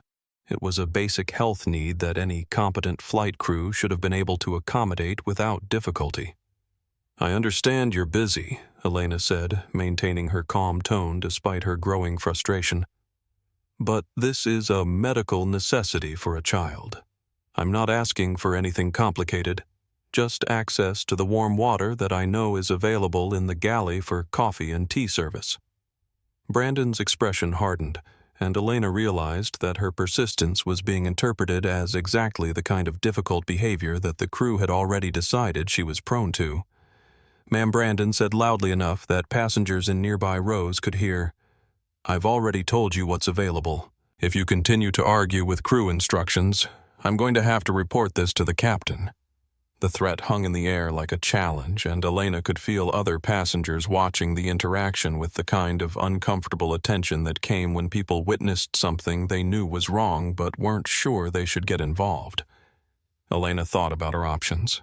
She could continue to press the issue and risk another confrontation with Captain Reynolds, who had already demonstrated his willingness to escalate minor disputes into major incidents. Or she could accept the inadequate service and find another way to help Tommy with his medication. But as she was considering her choices, a voice from behind her cut through the tension with the clarity that only children could provide. "Excuse me, airplane man," Tommy said, having apparently unbuckled himself and walked up the aisle to join the conversation. "Why won't you help me take my medicine? Are you not a nice person?" The directness of Tommy's question created an instant shift in the atmosphere around them. Brandon found himself looking down at a 4-year-old who was asking exactly the kind of simple, honest question that adults had learned to avoid. Other passengers were now openly watching, and Elena could see several people pulling out their phones to record what was happening. Maya appeared at Tommy's side, clearly embarrassed by her son's intervention, but also protective of his right to ask for help when he needed it. "Tommy, sweetie," Maya said gently, "let's not bother the flight attendant. We can figure something else out." But Tommy wasn't ready to give up. He looked up at Brandon with the kind of trust that 4-year-olds still placed in adults, especially adults in uniforms who were supposed to be there to help people. "My medicine tastes really bad when it's cold," Tommy explained earnestly, "and Mommy says I need to take it so I can breathe good. Can you please get me some warm water like they have for coffee?" Brandon was now trapped in a situation that was rapidly becoming uncomfortable for him. He was faced with a polite request from a child with a legitimate medical need surrounded by witnesses who were recording his response, and clearly aware that his refusal to help was making him look callous and unprofessional. Elena watched with interest as Brandon struggled with the decision. She could see him glancing toward the first-class cabin where Tiffany was still engaged in elaborate service rituals for passengers who were paying premium prices. She could also see him calculating whether accommodating Tommy's request would set a precedent that would make his job more difficult throughout the rest of the flight. Unfortunately for Tommy, Brandon's training and the culture of Meridian Air had taught him that the most important thing was maintaining the hierarchy of service that prioritized profitable passengers over all other considerations. "Look, kid," Brandon said, his voice taking on a patronizing tone that made Elena's hands clench into fists. "The rules are the rules. If your mom wants warm water, she can buy a hot beverage from the cart." Tommy looked confused by this suggestion. At 4 years old, he didn't understand why something as basic as warm water would need to be purchased, especially when it was clearly available, and his need for it was medical rather than preferential. "But I don't want coffee," Tommy said seriously. "I just want warm water for my medicine." "Please." Elena had reached her limit. She stepped forward, positioning herself between Brandon and Tommy. Her voice carrying the kind of authority that came from years of boardroom negotiations where millions of dollars hung in the balance. Brandon, Elena said, reading his name tag deliberately, "I'm going to ask you one more time to provide warm water for this child's medication. Not as a special favor, but as basic customer service for a passenger who has a legitimate health need." Brandon's face flushed red, and Elena could see that her knowledge of his name and her authoritative tone had caught him off guard. But instead of reconsidering his position, he seemed to interpret her intervention as exactly the kind of escalation he'd been warning her about. "That's it," Brandon said, reaching for his communication device. "Tiffany, I need you up here. We've got the same passenger from first class causing problems again, and now she's trying to get other passengers involved." As Brandon made his report, Elena felt a cold satisfaction settle in her chest. She was getting exactly the evidence she needed to justify the changes she was about to make to Meridian Air's entire operational structure. But she was also genuinely concerned about Tommy's medication and frustrated by the unnecessary cruelty of denying a basic health need. When Tiffany appeared from the first-class cabin, Elena could see immediately that the flight attendant was prepared for conflict. Tiffany's expression was set in the kind of professional mask that Elena recognized as someone who had decided that a situation required firm handling rather than customer service. "Ma'am," Tiffany said without preamble, "Brandon tells me you're continuing to disrupt service and making demands after Captain Reynolds specifically addressed your behavior." Elena felt the familiar surge of anger that came whenever someone attempted to reframe her legitimate concerns as unreasonable demands, but she forced herself to remain calm. Around them, passengers were clearly listening to every word, and several had their phones out recording the interaction. Tiffany, Elena said evenly, "I'm asking for warm water so that a 4-year-old can take his asthma medication. This isn't a disruption. It's a basic health accommodation that any professional flight crew should be able to provide."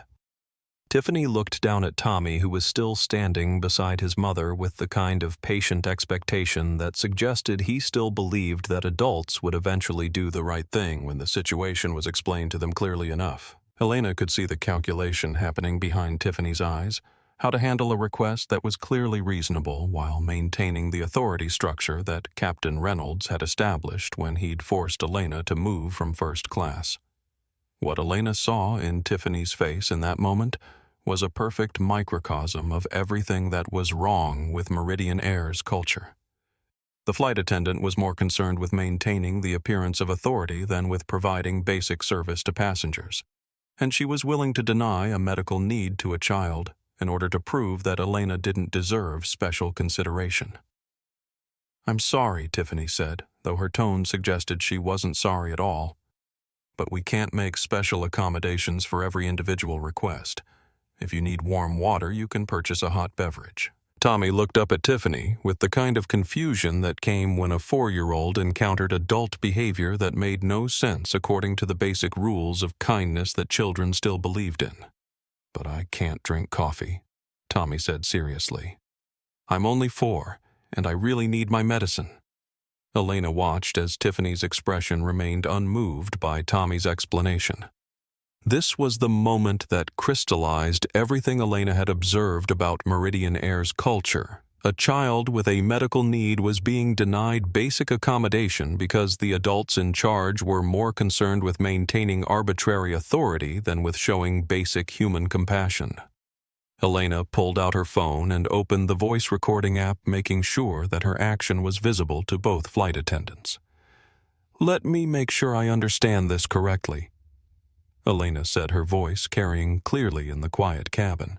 "You're refusing to provide warm water for a 4-year-old's asthma medication, and your solution is for him to purchase a hot beverage. Is that your final answer?" Tiffany's eyes widened slightly as she realized that Elena was recording their conversation, but by then it was too late to change course. The pattern had been established, the witnesses were in place, and Elena now had exactly the kind of evidence that would be impossible for Meridian Air to explain away. As the standoff continued, Elena thought about the conversation she would have with Harrison Cole when they landed in London, and about the changes she was going to make to ensure that no other child would ever be denied basic medical accommodation, because flight attendants were more concerned with demonstrating their power than with doing their jobs. The flight was only 2 hours old, but Elena already had enough evidence to justify a complete transformation of Meridian Air's training culture and leadership structure. And based on what she was observing, she suspected the worst was yet to come. 3 hours into the flight, the atmosphere throughout the aircraft had settled into the kind of uneasy tension that comes when everyone knows something is wrong, but no one feels empowered to address it. In economy, passengers were dealing with cramped conditions and indifferent service while trying to pretend they hadn't witnessed the earlier confrontations.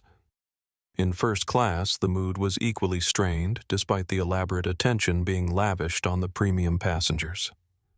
Elena had managed to help Tommy with his medication, using a combination of bottled water and the heat from her hands to warm it slightly, but the incident had left everyone involved feeling frustrated and defeated. Maya had thanked Elena repeatedly, but Elena could see that the young mother was increasingly worried about what might happen next if they needed any other assistance during the flight. The catalyst for the next escalation came from an unexpected source: William Bradley's inability to moderate his alcohol consumption when he thought he was surrounded by people who couldn't challenge his behavior. Elena first became aware that Bradley was becoming a problem when his voice began carrying from the first-class cabin with increasing volume and decreasing coherence. What had started as loud business conversations had devolved into rambling monologues, punctuated by the sound of ice clinking in what was apparently a steady stream of premium scotch. "That's what I told the bastard." Bradley's voice boomed through the cabin partition, loud enough that passengers several rows back in economy could hear every word. "I said, you think you can negotiate with William Bradley? I eat little companies like yours for breakfast." Elena could hear Tiffany's voice responding in hushed, deferential tones, clearly trying to manage Bradley's volume without actually asking him to moderate his behavior. The balance was delicate. How do you control a passenger who is paying premium prices and has made it clear that he expects special treatment, Mr. Bradley? Elena heard Tiffany say carefully. "Perhaps you'd like to keep your voice down so you can have some privacy for your important calls." Bradley's laugh was loud and ugly, carrying the kind of aggressive humor that drunk men often mistook for charm. "Privacy. Sweetheart, when you're closing deals worth 8 figures, you don't need privacy. You need witnesses. Everyone on this plane should know they're in the presence of greatness." Elena exchanged a look with Maya, who was holding Tommy a little closer as the child seemed disturbed by the loud, angry voice coming from the front of the plane.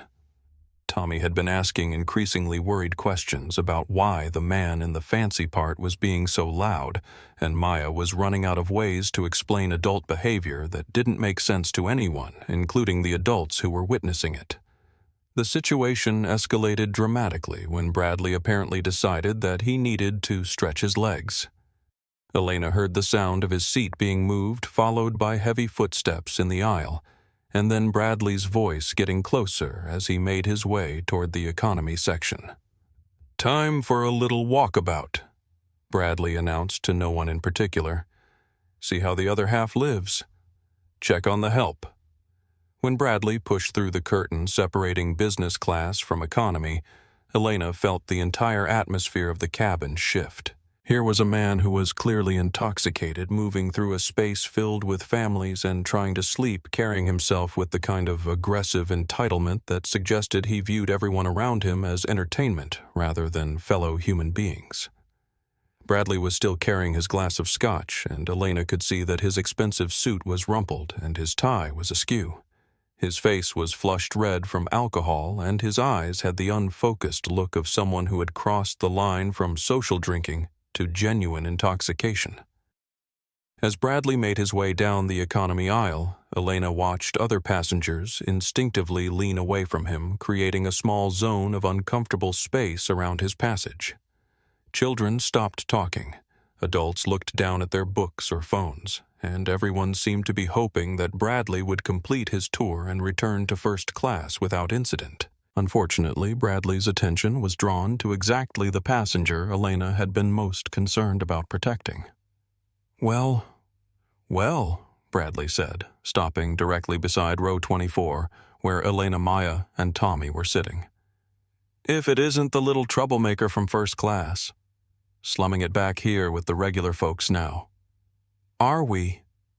Elena felt her entire body tense as Bradley leaned over their row, his breath carrying the unmistakable smell of expensive alcohol and his proximity making it impossible to ignore his confrontational energy. She could see Tommy pressing closer to his mother, clearly frightened by the large, loud man who was looming over them. Mr. Bradley, Elena said calmly, though every instinct she had was screaming at her to protect Tommy from whatever was about to happen. I think you should return to your seat. Bradley laughed, and the sound was even uglier up close than it had been from a distance. Should I now?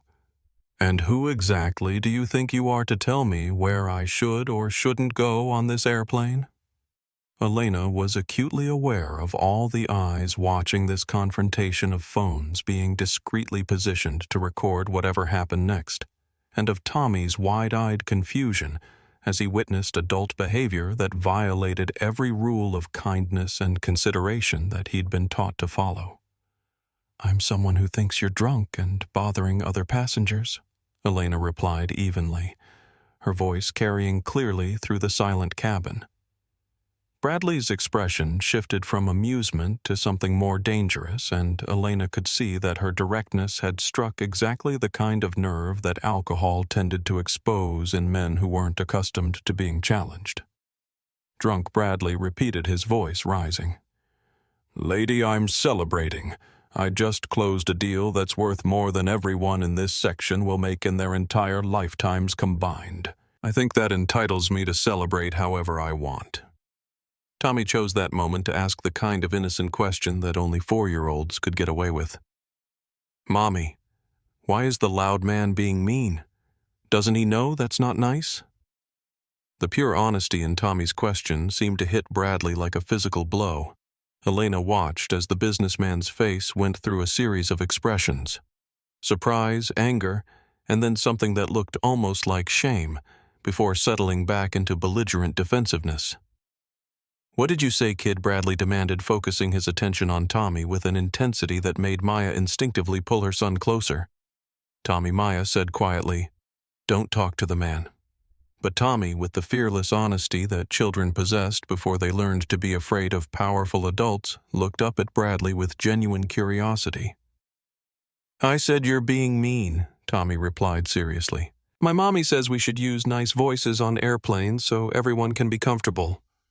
Elena felt her heart clench as she watched Bradley's reaction to Tommy's innocent criticism. For a moment, she thought she saw something human flicker behind the businessman's drunken arrogance.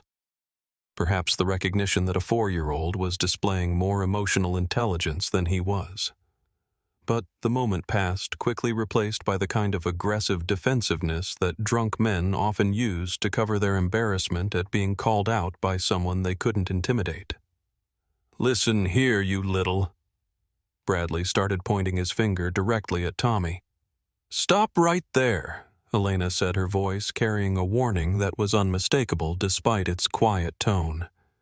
She stood up in the narrow aisle, positioning herself between Bradley and Tommy.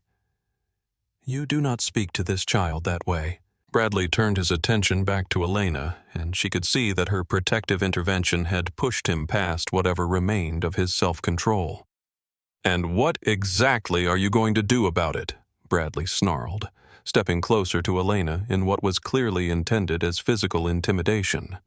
"You're already back here in steerage where you belong. You've already been put in your place once tonight." Elena could feel the weight of everyone's attention on this confrontation, could sense passengers throughout the economy section straining to hear what was happening, could see phone cameras being held discreetly but determinedly to capture whatever happened next. "Mr. Bradley," Elena said, her voice carrying the kind of controlled authority that she'd developed over years of dealing with men who thought they could intimidate her. "You need to return to your seat immediately, or I'm going to call for the flight attendants to escort you there." Bradley's laugh was harsh and unpleasant. "Call the flight attendants. Sweetheart, the flight attendants work for me. Captain Reynolds works for me. This whole damn airline practically works for me. So, why don't you sit down? Shut up and remember your place." Elena felt something cold and calculating settle in her chest.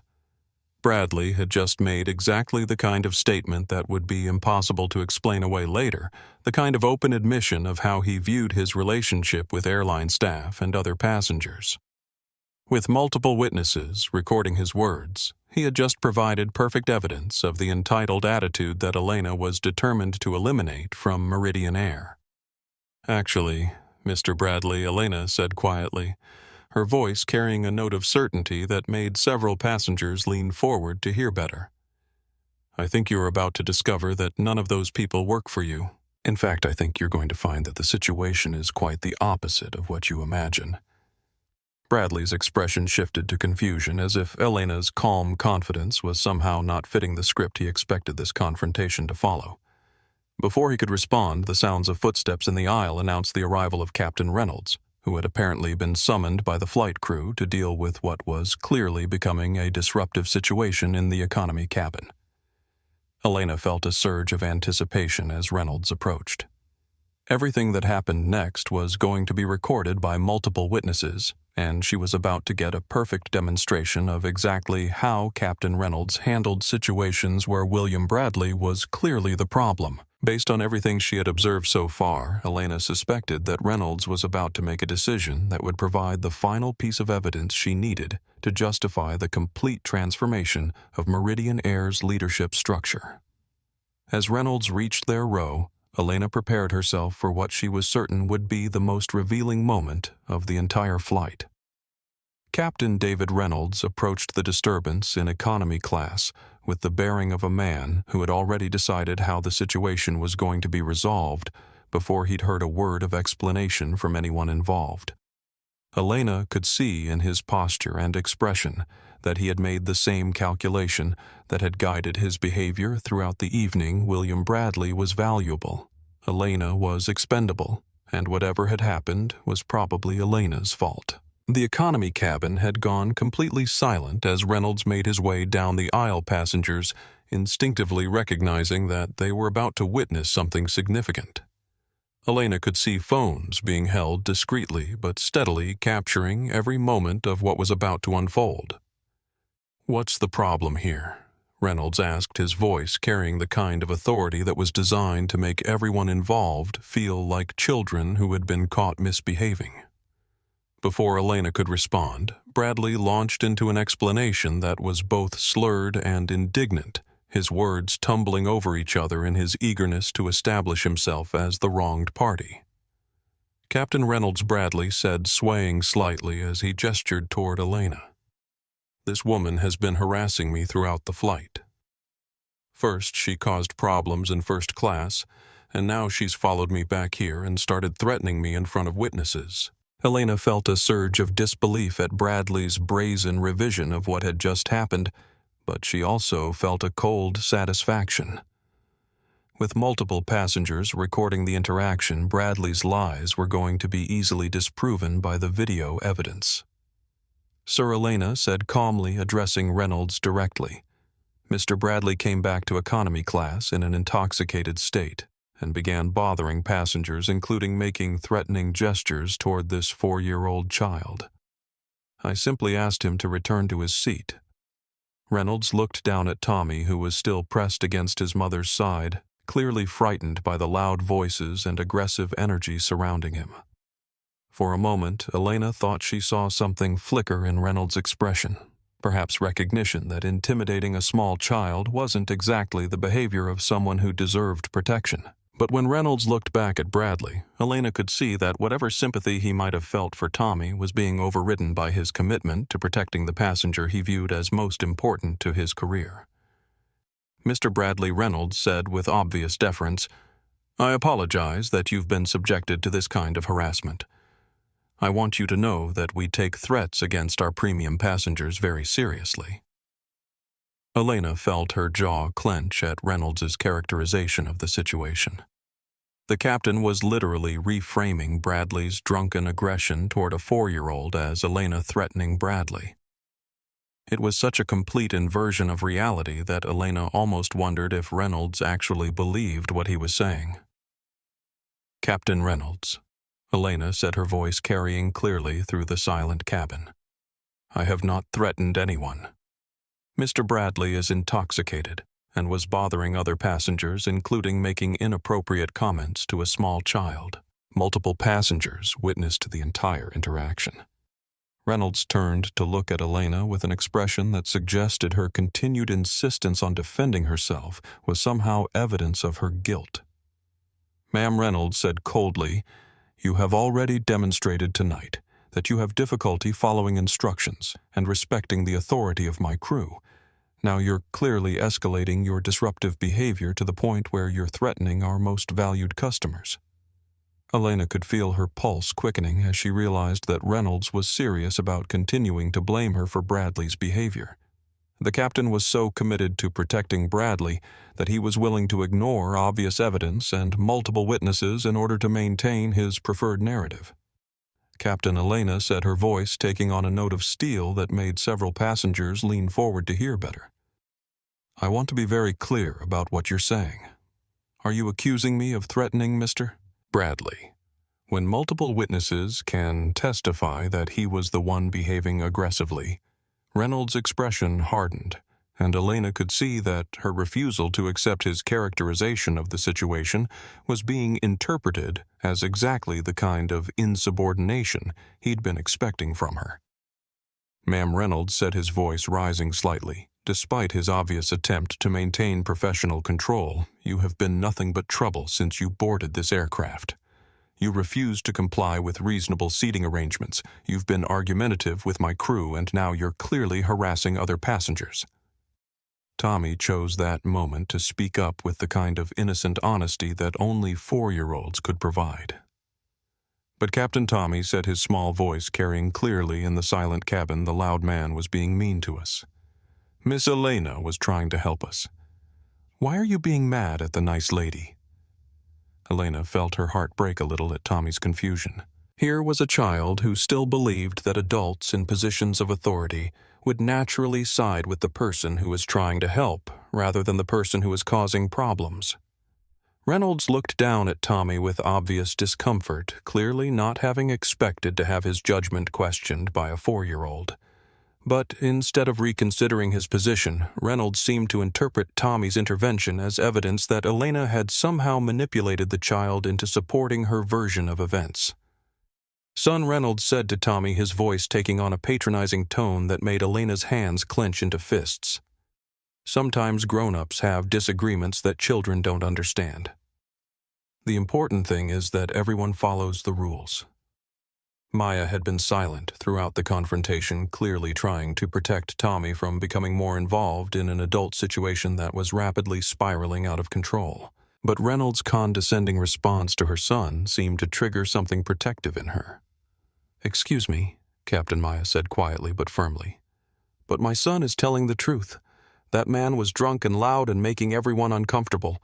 This lady was just trying to help us." Reynolds turned his attention to Maya with barely concealed irritation, and Elena could see that having his authority questioned by 2 women and a 4-year-old was testing whatever remained of his professional composure. Ma'am Reynolds said to Maya, "I appreciate your perspective, but as captain of this aircraft, I need to make decisions based on the safety and security of all passengers. This woman has already demonstrated a pattern of disruptive behavior, and I cannot allow that to continue." Elena felt a surge of cold understanding as she realized what Reynolds was preparing to do.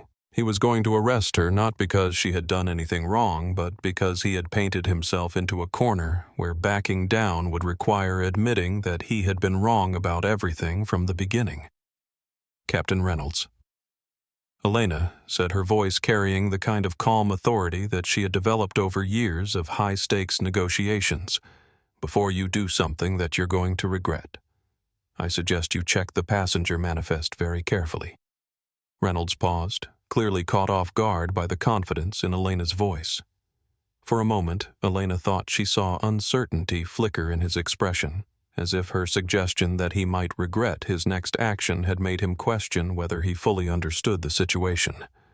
But Reynolds' pride and his commitment to protecting Bradley wouldn't allow him to show any weakness or uncertainty in front of the cabin full of witnesses. "Ma'am," Reynolds said, reaching into his pocket and pulling out a pair of plastic flex cuffs, "you are under arrest for disorderly conduct, threatening a passenger, and failing to comply with crew instructions. You will remain restrained for the duration of this flight, and you will be turned over to authorities when we land at Heathrow." Elena felt a surge of adrenaline as she realized that Reynolds was actually serious about arresting her. She had expected him to make poor decisions, but she hadn't anticipated that he would be willing to go this far based on such obviously false accusations. Captain Elena said, making no move to resist, as Reynolds approached with the cuffs, "I want you to remember this moment. I want you to remember exactly how confident you feel right now about the decision you're making." Reynolds hesitated for just a moment, perhaps catching something in Elena's tone that suggested he might be missing something important.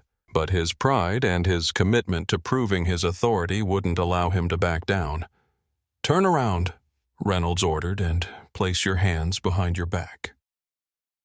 Elena complied without resistance, though she could feel her hands trembling slightly with a combination of adrenaline and rage. As Reynolds tightened the plastic cuffs around her wrists, Elena felt the sharp edges bite into her skin. Around them, the economy cabin had erupted in quiet murmurs of shock and disbelief. Elena could hear passengers whispering to each other about what they had just witnessed, and she could see that multiple people were still recording everything on their phones. "This is wrong," Maya said, her voice shaking with emotion. "She was trying to help us. She didn't do anything wrong." Tommy was crying now, clearly upset by seeing his friend being hurt by adults who were supposed to be the good guys. "Why are you being mean to Miss Elena?" Tommy asked through his tears. "She's nice. She helped me with my medicine." Reynolds ignored both Maya and Tommy, focusing his attention on securing Elena's restraints and making sure she understood the gravity of her situation. "You will remain seated and silent for the remainder of this flight," Reynolds told Elena as he finished with the cuffs. "If you cause any further disruption, I will have you sedated. Do you understand?" Elena turned to look at Reynolds, and something in her expression made him take a small step backward despite himself. "I understand perfectly, Captain Reynolds," Elena said, her voice carrying a certainty that seemed to fill the entire cabin. "The question is whether you understand what you've just done." As Reynolds walked back toward the cockpit, clearly satisfied that he had handled the situation decisively, Elena settled back into her seat and thought about the conversation she was going to have with Harrison Cole in just a few hours. Captain David Reynolds had just arrested the woman who owned his airline in front of multiple witnesses based on completely false accusations. And, thanks to the passengers who had recorded everything, Elena now had video evidence that would make it impossible for Reynolds or anyone else to claim that what had happened was anything other than a catastrophic failure of judgment and leadership. Elena looked out the small window at the dark ocean below them, and she smiled. In just 3 hours, she was going to land in London as Elena Vance, CEO of Vance Global and owner of Meridian Air. Captain Reynolds had no idea what was waiting for him on the tarmac at Heathrow. The final hour of the flight passed in an atmosphere of subdued tension that seemed to permeate every section of the aircraft. Elena sat in her cramped economy seat with her hands still secured behind her back, the plastic cuffs having long since cut off circulation to her fingers, but her mind was crystal clear and focused on what was about to unfold on the tarmac at London Heathrow.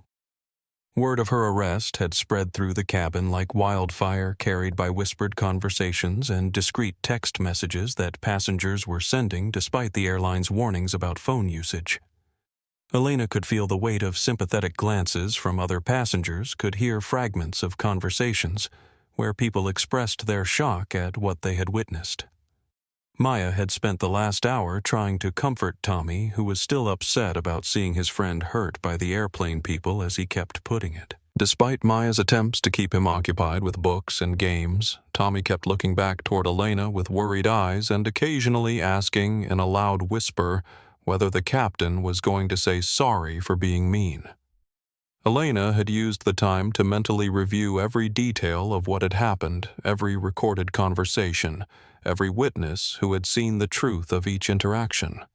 She had also been thinking about her father's words and about the responsibility that came with the kind of power she was about to reveal. This wasn't just about getting revenge on people who had treated her badly. This was about creating lasting change that would protect every future passenger from experiencing what she had experienced tonight. As the plane began its descent into London, Elena could feel the familiar sensation of pressure building in her ears. But today it seemed symbolic of something larger. The pressure that was about to be released when 3 men who thought they were untouchable discovered exactly how wrong they had been about everything. Captain Reynolds' voice came over the intercom one final time as the aircraft made its final approach, his tone carrying the satisfied authority of someone who believed he had successfully handled a difficult situation. "Ladies and gentlemen, this is Captain Reynolds with our final approach into London Heathrow. We want to thank you for flying Meridian Air, and we hope you've had a pleasant journey. As a reminder, we will be remaining seated until local authorities board the aircraft to handle a security matter. We appreciate your patience as we ensure the safety and security of all our valued passengers." Elena felt a surge of anticipation as Reynolds' words echoed through the cabin. A security matter. That was how he was characterizing what had happened. She wondered how he would characterize what was about to happen when the aircraft doors opened. The landing at Heathrow was smooth and professional, and Elena had to admit that whatever else could be said about Captain Reynolds, he was a competent pilot. As the aircraft taxied toward the gate, Elena could see through the small window the flashing lights of what appeared to be emergency vehicles, though from her perspective, she couldn't make out the details of what was waiting for them. What Elena could see, though, was something that made her smile for the first time in hours. 3 black SUVs with diplomatic license plates parked directly adjacent to where their aircraft was being positioned.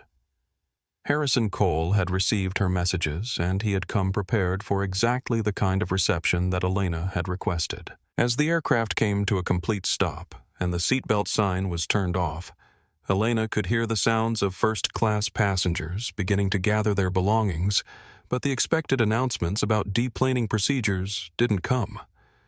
Instead, there was an unusual delay that seemed to be making everyone increasingly uncomfortable. Elena could hear Bradley's voice from the first-class cabin, loud and demanding as always, asking why they weren't being allowed to disembark immediately.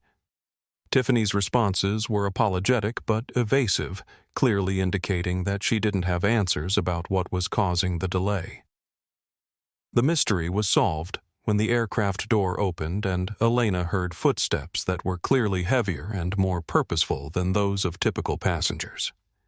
These were the footsteps of people who were boarding the aircraft with official authority, and Elena felt her pulse quicken with anticipation. "Ladies and gentlemen," came an amplified voice from the front of the aircraft. "This is Sergeant Morrison with the Metropolitan Police. We need all passengers to remain seated while we handle an official matter. This will only take a few minutes, and we appreciate your cooperation." Elena could feel the tension in the cabin rise dramatically as passengers realized that whatever was happening was more serious than a typical delay.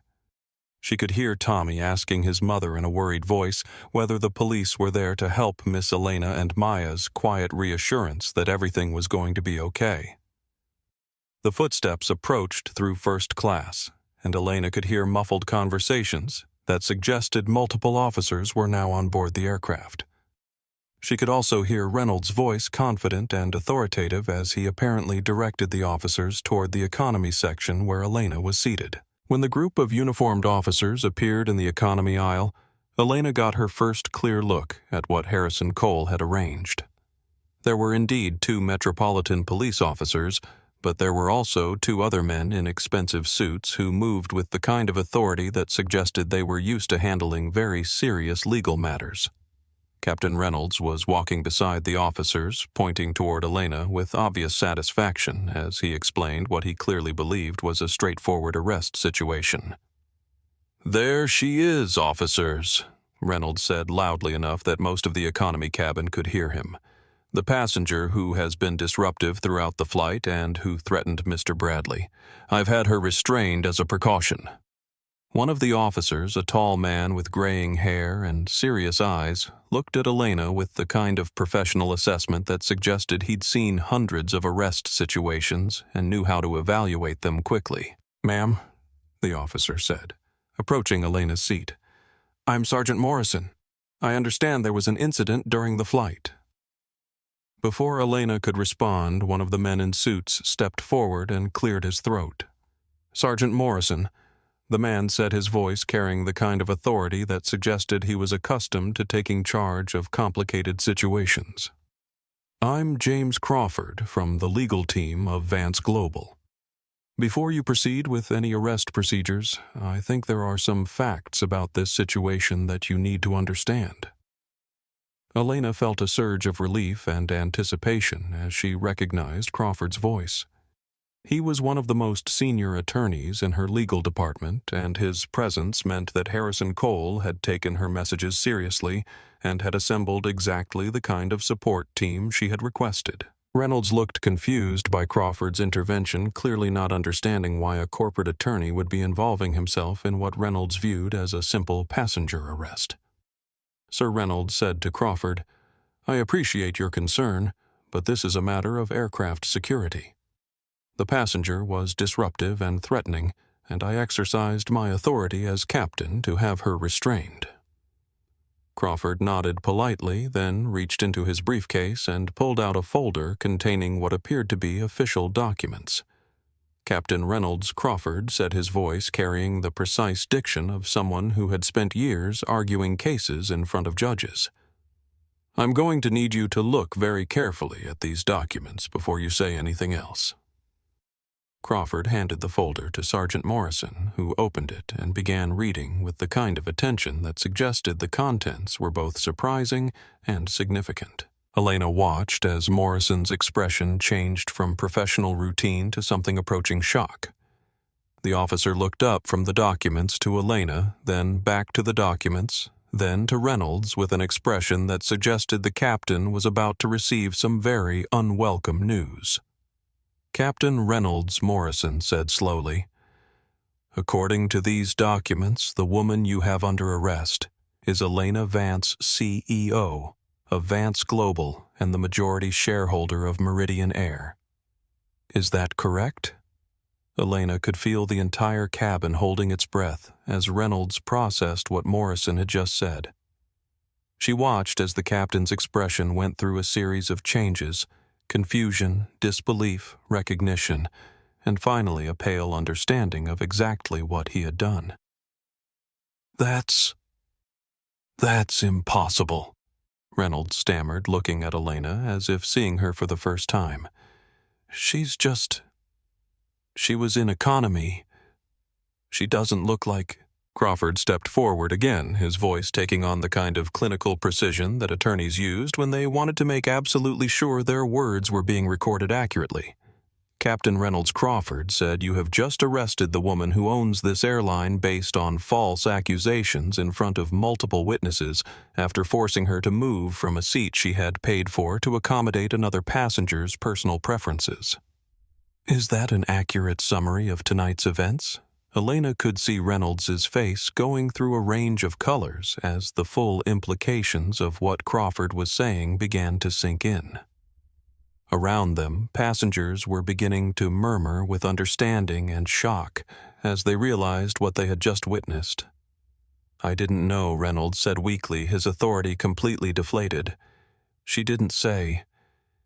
She looked like what Captain Elena asked, quietly speaking for the first time since the officers had boarded. What exactly did I look like that made you think it was acceptable to treat me the way you did? Reynolds opened his mouth, but no words came out. Elena could see that he was finally beginning to understand the magnitude of his mistakes, but she could also see that the damage was already done. Sergeant Morrison was already reaching for the tools to cut Elena's restraints, clearly understanding that whatever else was happening here, keeping her in handcuffs was not an option. Ms. Vance Morrison said, as he carefully cut the plastic cuffs, "I apologize for the situation. Are you injured? Do you need medical attention?" Elena rubbed her wrists where angry red welts had formed from the tight restraints, but she shook her head. "I'm fine," Sergeant Elena said, her voice carrying clearly through the silent cabin.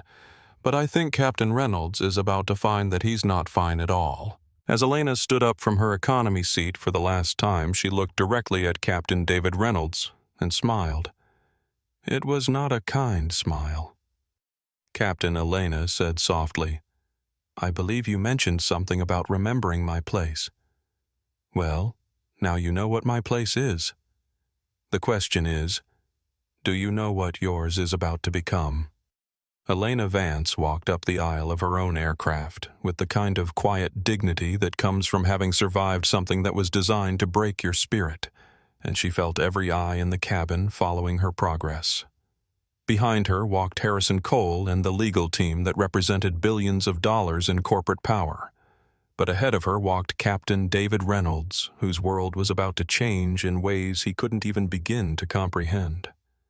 As they reached the first-class cabin, Elena could see William Bradley still seated in seat 1A, the seat that had started this entire chain of events. Bradley looked up as the group passed his expression, moving from annoyance at the delay to confusion as he saw Elena walking free while surrounded by what were obviously very expensive attorneys.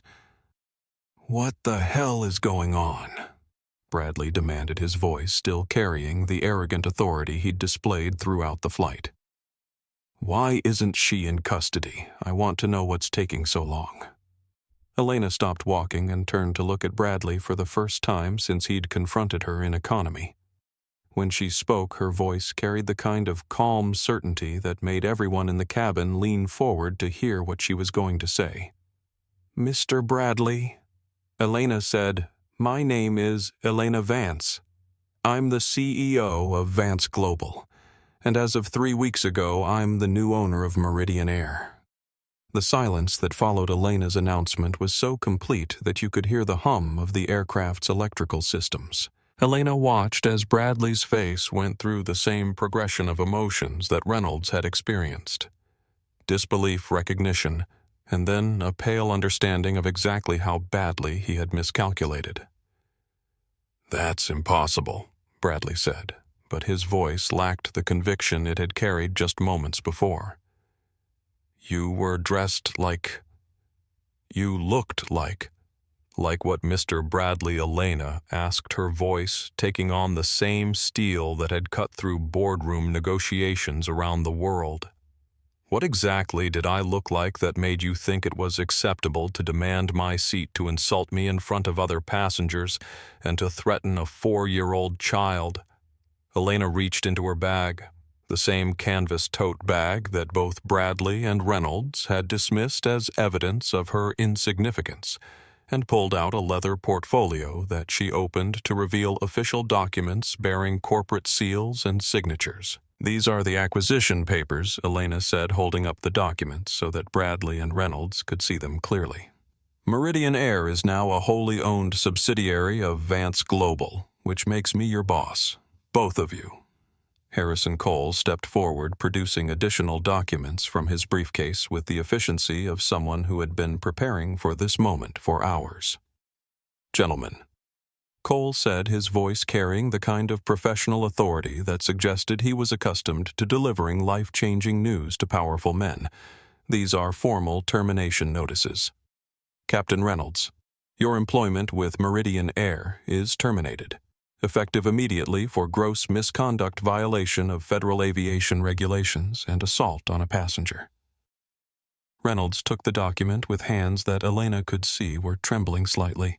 As he read through the formal language that was ending his 20-year career, Elena watched his face crumple with the understanding that everything he had worked to build was disappearing because of decisions he had made in the last few hours. Mr. Bradley Cole continued handing over a second set of documents. "The supply contract between Meridian Air and Bradley Logistics is hereby terminated for breach of the morality clause contained in Section 12 of your agreement. Additionally, Vance Global will be withdrawing from all pending business relationships with your company." Bradley looked at the papers as if they were written in a foreign language, clearly struggling to process how quickly his world was changing. "You can't do this," Bradley said, his voice cracking with desperation. "That contract is worth $100 million. My company needs that revenue. I have investors. I have obligations." "You should have thought about that before you demanded my seat," Elena replied calmly. "You should have thought about that before you insulted me in front of other passengers. And you definitely should have thought about that before you threatened a 4-year-old child." Elena turned her attention to the flight crew who had been standing frozen throughout this revelation, clearly trying to process the fact that they had spent the evening discriminating against the person who now controlled their professional futures. "Tiffany," Elena said, addressing the flight attendant who had started the entire sequence of events, "you refused to provide warm water for a child's medical needs. You participated in forcing me out of a seat I had paid for. You enabled and encouraged discrimination throughout this flight."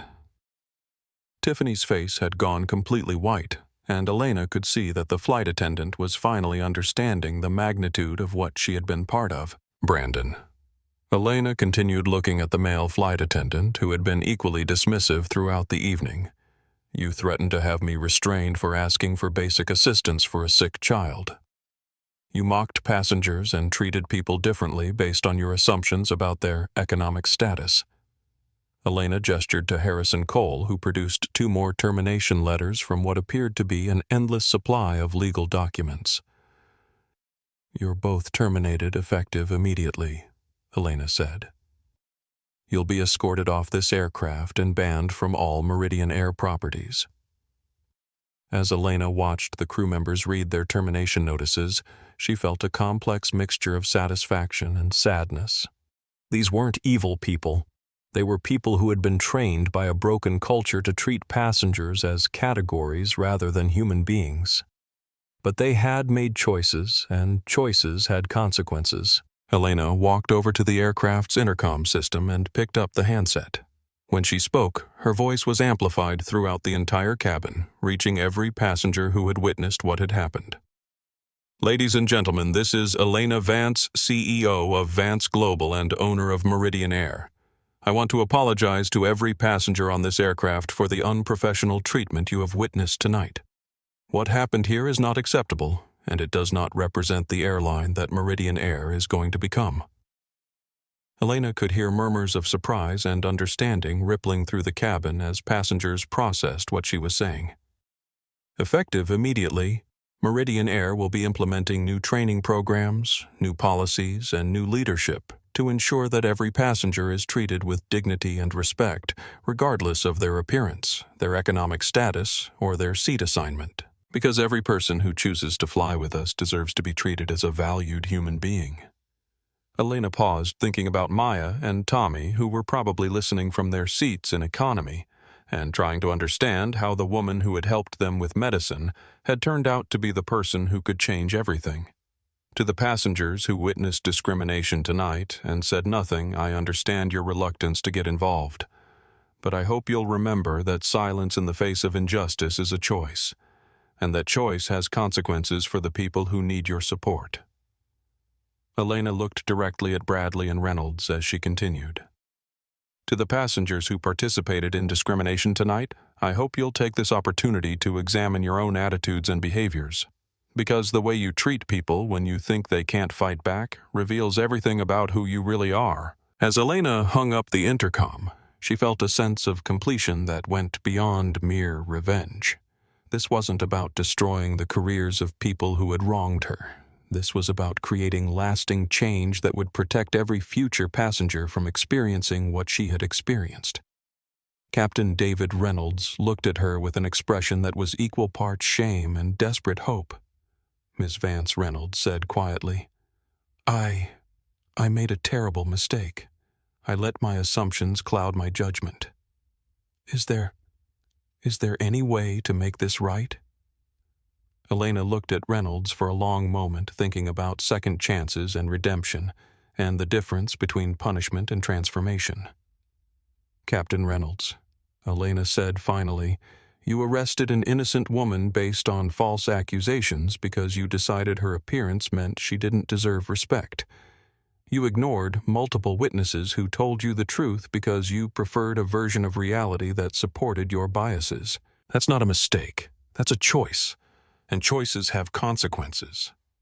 Elena turned and walked toward the aircraft door where Harrison Cole and the legal team were waiting to escort her to the SUVs that would take her to her London headquarters. But before she left, she stopped and looked back at the first-class cabin one more time. The saddest part about all of this, Elena said, her voice carrying to everyone in the cabin, is that if you had simply treated me like a human being, none of this would have been necessary. All you had to do was show basic decency to your fellow passengers. Elena paused at the aircraft door and looked back toward the economy section where she knew Maya and Tommy were still sitting. Tommy, she called out, her voice carrying through the cabin. Remember what we talked about? The most important thing about any person is how they treat other people. Tommy's voice came back clear and strong. I'll remember, Miss Elena. Thank you for being nice to us. Elena smiled, and this time it was a real smile full of warmth and hope for the future. Thank you, Tommy, Elena replied. Thank you for reminding all of us what kindness looks like. And with that, Elena Vance walked off the aircraft that she owned, leaving behind 3 men whose lives had just been permanently changed by their inability to see past their own prejudices and assumptions. The transformation of Meridian Air was about to begin. The immediate aftermath of Elena's revelation unfolded with the swift efficiency that only comes when powerful people discover that their actions have consequences they never anticipated.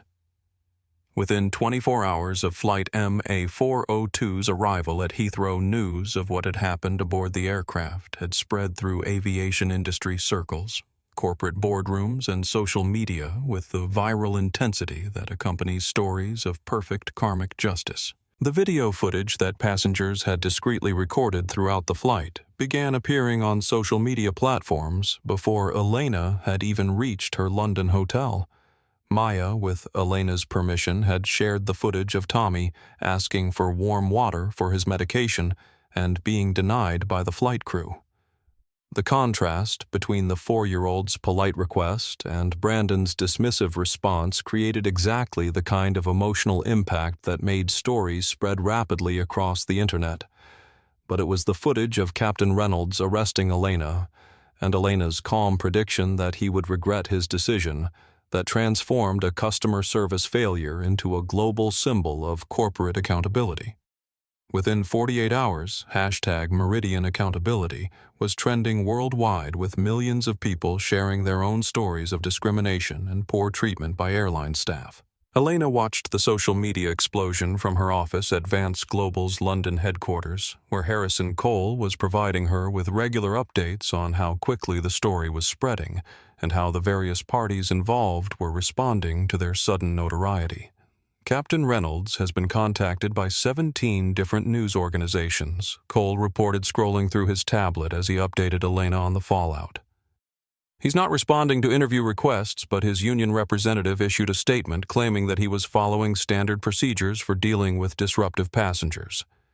Elena shook her head at the tone-deaf response. Even in the face of overwhelming evidence, Reynolds was still trying to frame his actions as professionally justified, rather than acknowledging the discrimination that had clearly motivated his decisions. "What about Bradley?" Elena asked. "Bradley's in full damage control mode," Cole replied. "His company's stock has dropped 37% since the story broke. He's hired a crisis management firm, and they're trying to position this as a misunderstanding that's been blown out of proportion by social media." Elena felt a cold satisfaction as she considered how quickly Bradley's arrogance had transformed into desperate attempts to save his reputation and his business. The man who had demanded special treatment because of his wealth was now discovering that wealth couldn't protect him from the consequences of his behavior when that behavior was witnessed by millions of people. "And the flight attendants?" Elena asked. "Tiffany and Brandon have both hired attorneys," Cole said. "They're claiming that they were following company policy and that they're being unfairly scapegoated for problems with Meridian Air's corporate culture." Elena paused at that response because she recognized that there was some truth in what Tiffany and Brandon were claiming. They had been trained by a broken system to treat passengers differently based on economic status and appearance, and while their individual choices were reprehensible, those choices had been shaped by years of corporate policies that prioritized profitable customers over basic human dignity. "Actually," Elena said thoughtfully, "schedule meetings with both of them for next week. They're right about the corporate culture being broken, and I want to understand how that culture shaped their behavior before we implement the new training programs." Cole looked surprised by Elena's willingness to meet with the people who had treated her so poorly, but he made notes on his tablet and nodded. "What about Maya and Tommy?" Elena asked. Cole's expression softened as he moved to more positive news. "Maya has agreed to the position as Director of Customer Experience. She starts Monday. She's also agreed to let Tommy participate in the development of our new family-friendly policies, though obviously in an age-appropriate way." Elena smiled at the thought of Tommy helping to design airline policies that would protect other children from experiencing what he had witnessed. There was something beautifully circular about the 4-year-old who had asked such honest questions about fairness becoming part of the solution to the problems he had identified. "The new training programs are being developed by Dr. Sarah Chen at Cambridge." Cole continued. "She specializes in bias recognition and customer service transformation. She says she's never worked with a company that was willing to be as comprehensive as we're planning to be." Elena nodded, feeling a sense of satisfaction that went beyond the immediate justice of seeing Reynolds and Bradley face consequences for their behavior. Real change was going to require more than just firing the people who had acted badly. It was going to require a complete transformation of how Meridian Air thought about passengers and service. "What about the passenger response?" Elena asked. Cole pulled up another screen on his tablet showing what appeared to be customer feedback data. "Overwhelmingly positive," he said. "Our customer service lines have been flooded with calls from people wanting to book flights specifically because of how you handled this situation. Reservations are up 400% from last week." Elena felt a surge of hope as she considered what that meant. People were responding positively not to the drama of the confrontation, but to the promise of transformation that had come out of it. Passengers wanted to fly with an airline that would treat them with dignity, and they were voting with their wallets to support that vision. Elena's phone buzzed with an incoming call, and she saw that it was from her assistant at Vance Global's New York headquarters. Elena, her assistant, said without preamble, "You need to see the news. Captain Reynolds is giving an interview to CNN, and it's not going well for him." Elena gestured for Cole to turn on the large screen in her office, and within moments they were watching Reynolds sitting across from a reporter in what appeared to be a hotel room somewhere in London. Reynolds looked haggard and desperate, his usual confidence completely absent as he tried to explain his actions to an interviewer who was clearly not buying his attempts at self-justification. Captain Reynolds, the reporter, was saying multiple passengers have confirmed that Ms. Vance was calm and polite throughout the interactions, that Mr. Bradley was intoxicated and aggressive, and that your decision to arrest her was based entirely on false accusations. How do you justify your actions? Reynolds shifted uncomfortably in his chair, clearly struggling with how to respond to questions that exposed the fundamental flaws in his decision-making. Look, Reynolds said, his voice carrying a defensive edge. I made decisions based on the information I had at the time. Mr. Bradley was a valued customer who had legitimate concerns about his safety and privacy. The passenger in question was being argumentative and disruptive. But Captain, the interviewer, interrupted the passenger in question, was actually the owner of the airline, and multiple witnesses have testified that she was not being disruptive. She was simply refusing to give up a seat she had paid for. Are you saying that passengers don't have the right to keep seats they've purchased? Elena watched as Reynolds's face went through a series of expressions that suggested he was finally beginning to understand how his behavior looked to people who hadn't been caught up in his assumptions and biases. I didn't know who she was, Reynolds said weakly. But should that matter? The interviewer pressed. Should airline passengers receive different treatment based on who they are or what they look like? Reynolds opened his mouth but seemed unable to find words that would justify what he had done without acknowledging the discrimination that had motivated his actions. Elena turned off the screen, having seen enough of Reynolds' attempt to rehabilitate his reputation. He still doesn't understand, Elena said to Cole. Even now, even after everything that's happened, he still thinks the problem is that he didn't know who I was rather than understanding that he should have treated me with respect regardless of who I was. Cole nodded grimly. Some people learn from consequences and some people just make excuses for their behavior. Reynolds seems to be in the second category. Elena stood up and walked to the window of her office, looking out at the London skyline as she thought about the responsibility that came with the kind of power she had just exercised. Harrison, she said without turning around, I want you to set up a fund. $1 million to start. I want to provide legal support and advocacy for passengers who experience discrimination on airlines, but don't have the resources to fight back on their own. Cole made notes, nodding as Elena continued. And I want to establish a scholarship program for people from underrepresented communities who want to work in the aviation industry. If we're going to change the culture, we need to change who has power within that culture. Elena turned back to face Cole, her expression serious and determined. What happened to me on that flight wasn't about me specifically. It was about a culture that has learned to treat people as categories rather than human beings. Fixing that is going to take more than just firing a few bad employees. It's going to take fundamental change in how the industry operates. Cole looked up from his notes, studying Elena's face with the kind of attention that suggested he understood the magnitude of what she was proposing. Elena, he said carefully, what you're talking about is going to cost millions of dollars and completely transform how Meridian Air operates. Are you sure you want to take on that kind of challenge? Elena thought about Tommy's innocent questions about fairness, about Maya's quiet dignity in the face of poor treatment, about all the passengers who had witnessed discrimination and said nothing because they felt powerless to change anything. Harrison Elena said, her voice carrying the kind of certainty that had built a business empire, this isn't a challenge. This is an opportunity. We're going to show the entire aviation industry what it looks like when an airline actually treats passengers like human beings. Elena looked out at the London skyline again, thinking about her father's words about how you treat the person sitting next to you, and she felt a sense of purpose that went far beyond profit margins and market share. Get me a meeting with the heads of every major airline, Elena said.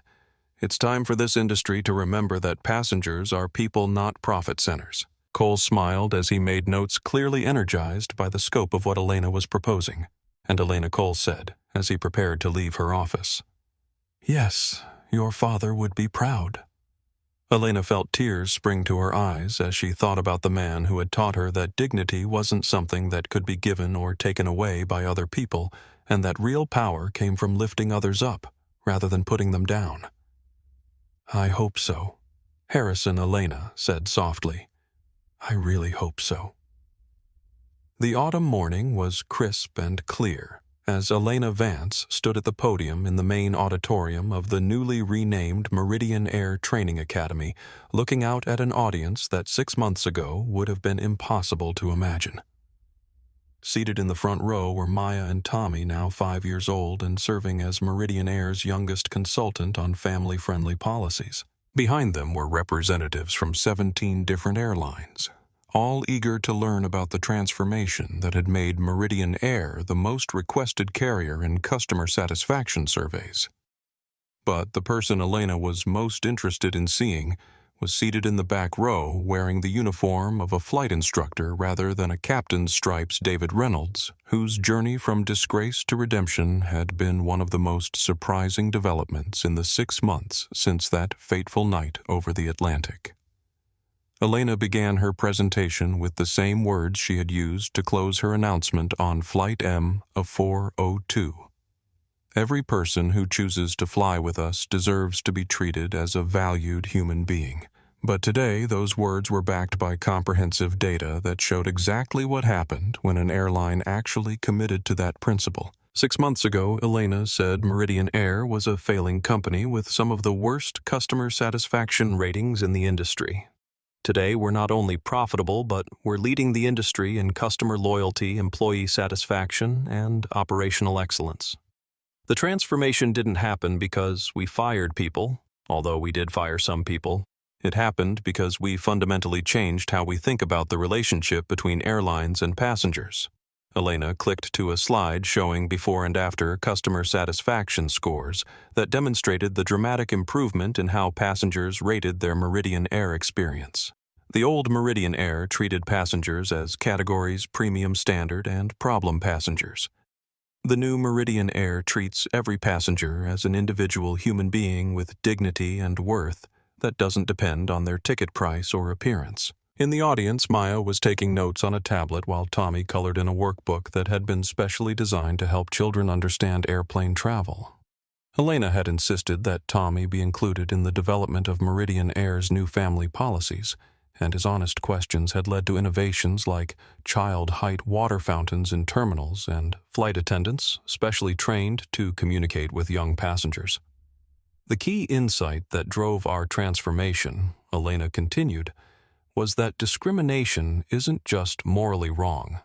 It's also economically stupid. When you treat passengers badly, based on assumptions about their worth, you lose customers, you damage your brand, and you create a toxic workplace culture that drives away your best employees. Elena clicked to another slide showing employee retention rates, which had improved dramatically since the implementation of the new training programs. We implemented mandatory bias training for all employees, not as punishment, but as education. We wanted our staff to understand how their unconscious assumptions affected their behavior and their decision-making.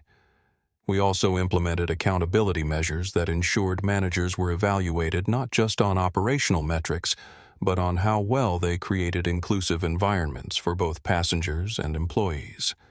As Elena spoke, she caught sight of Reynolds in the back row, and she felt a complex mixture of emotions about his presence.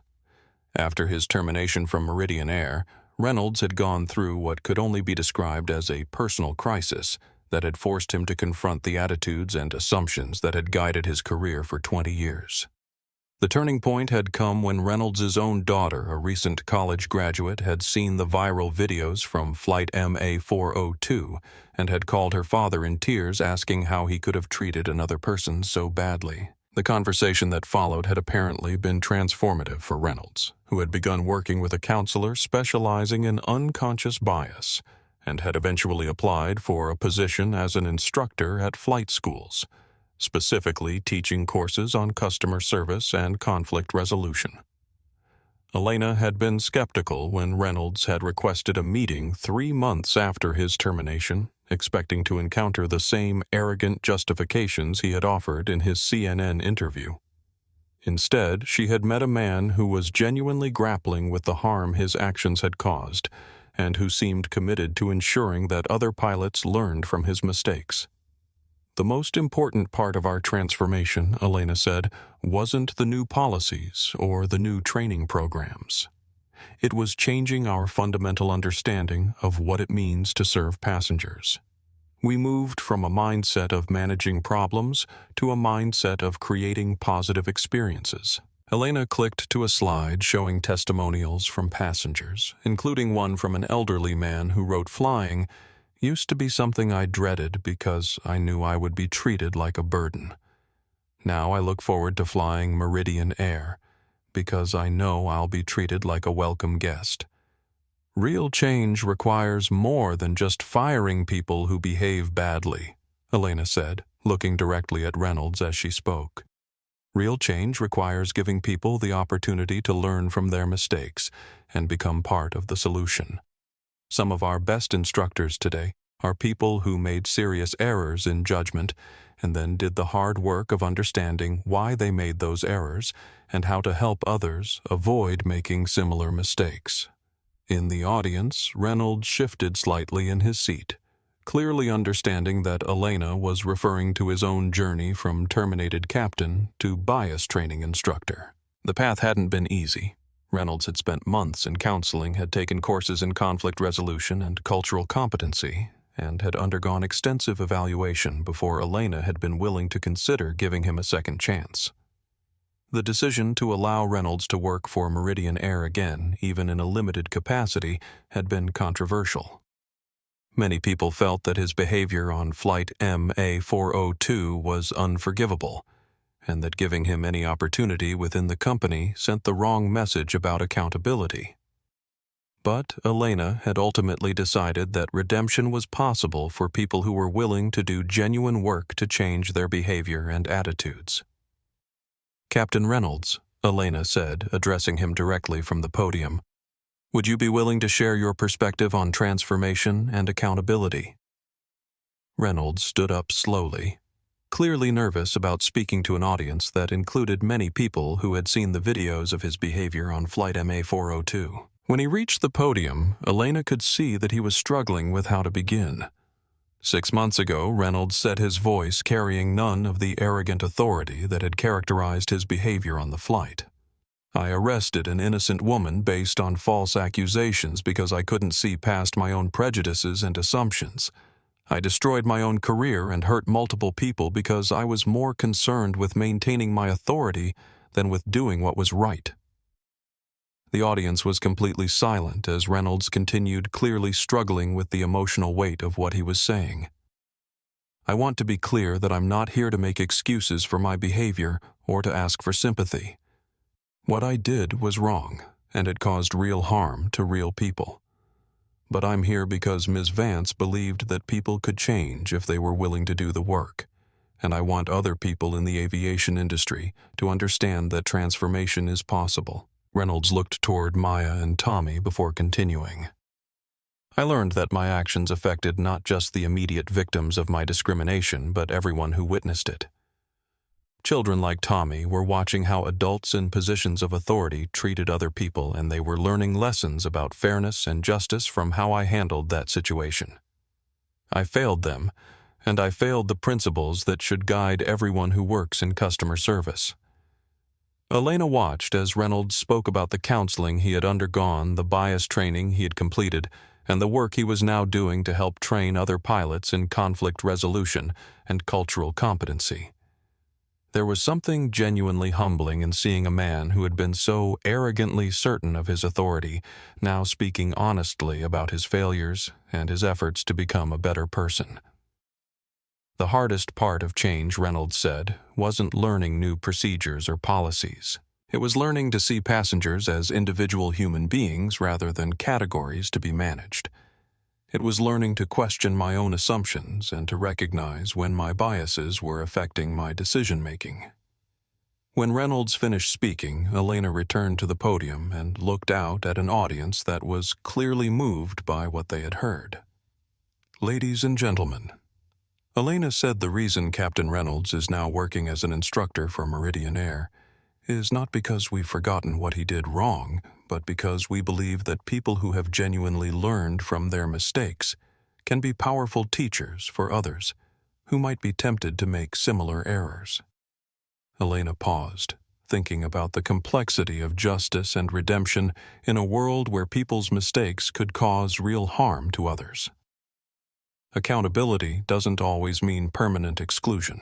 Sometimes accountability means doing the difficult work of change, and then using what you've learned to help others avoid making the same mistakes. But that opportunity for redemption has to be earned through genuine change, not just apologetic words. As Elena concluded her presentation, she felt a sense of satisfaction that went beyond the impressive financial and operational metrics that Meridian Air had achieved. The real success was evident in the faces of the audience members who were taking notes and asking questions about how to implement similar changes in their own organizations. After the formal presentation, Elena made her way over to where Maya and Tommy were sitting, curious to hear Tommy's thoughts on what he had witnessed. "What did you think of Captain Reynolds' talk?" Elena asked Tommy. Tommy considered the question with the seriousness that 5-year-olds brought to important matters. "I think he was sad about being mean," before Tommy said thoughtfully. "But I think he learned how to be nice now. That's good, right?" Elena smiled at Tommy's straightforward assessment of redemption and change. "Yes," Tommy Elena said. "That's very good. People can learn to be better if they really want to." As Elena watched Tommy return to his coloring book, she thought about the lessons that children could teach adults about forgiveness, growth, and the possibility of change. Sometimes the most profound wisdom came from people who were still young enough to believe that everyone could learn to be kinder. The transformation of Meridian Air was complete, but the broader transformation of the aviation industry was just beginning. Elena had proven that treating passengers with dignity wasn't just morally right. It was also a successful business strategy. Now it was up to other airlines to decide whether they wanted to follow that example or continue operating under the old assumptions that had made air travel such an unpleasant experience for so many people. As Elena prepared to leave the auditorium, she caught Reynolds' eye and nodded toward a quiet corner where they could speak privately. "David," Elena said when they were away from the crowd, "how are you feeling about everything? The new position, the training work, the public attention." Reynolds was quiet for a moment, clearly thinking about how to answer honestly. "It's humbling," he said finally.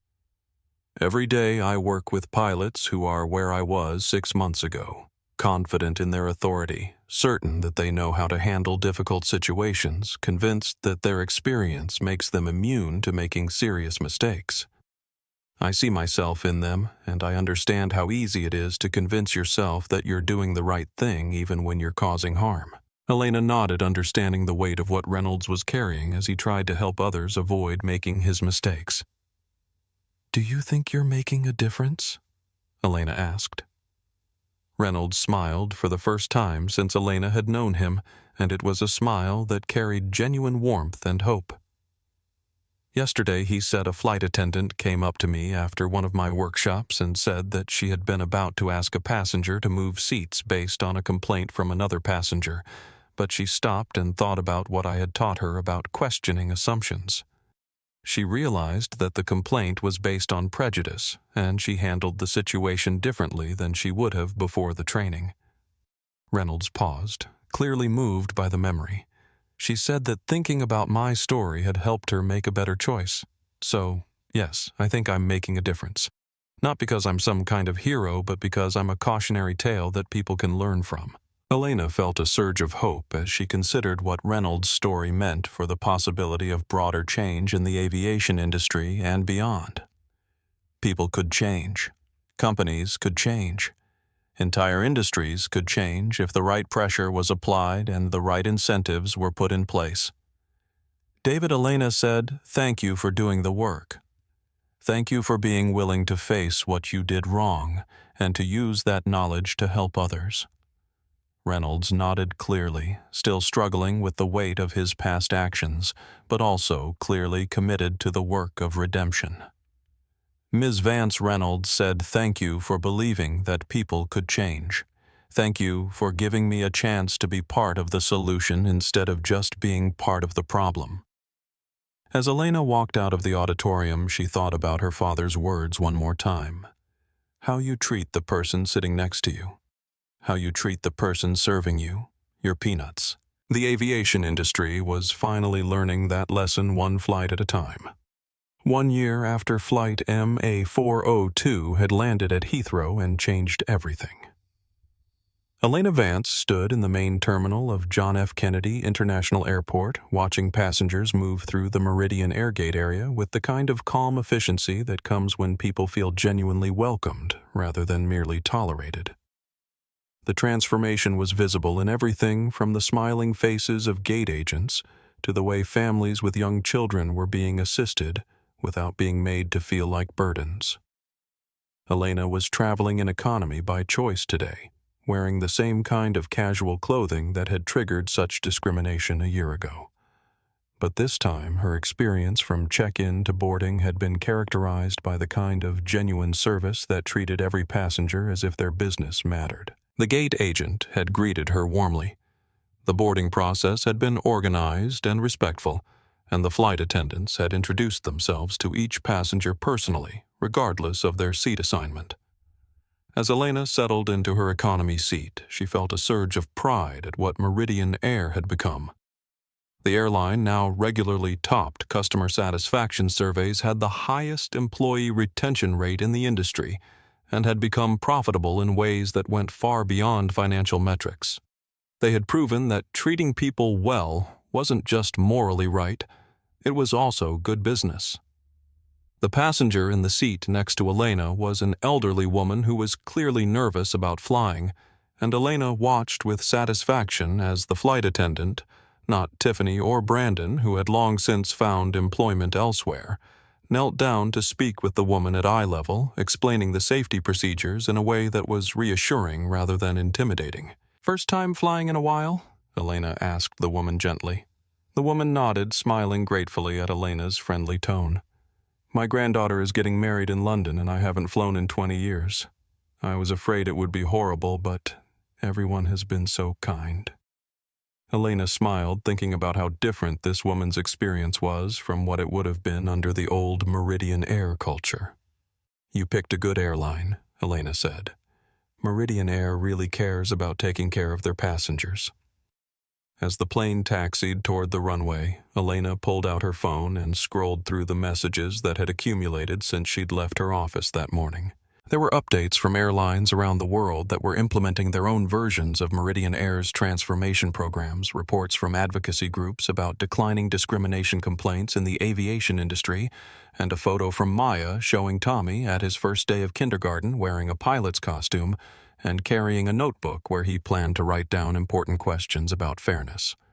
The message that caught Elena's attention, though, was from an unexpected source, William Bradley.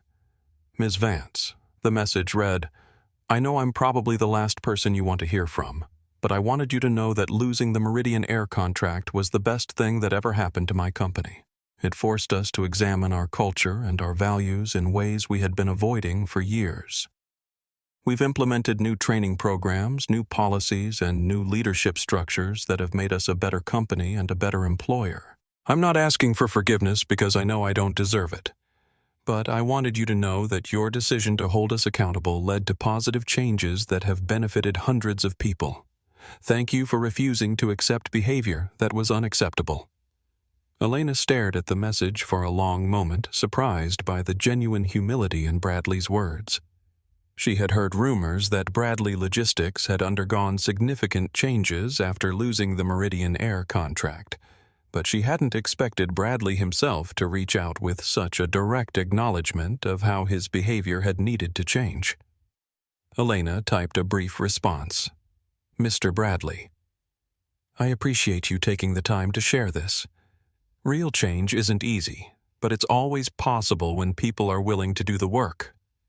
I wish you and your company continued success."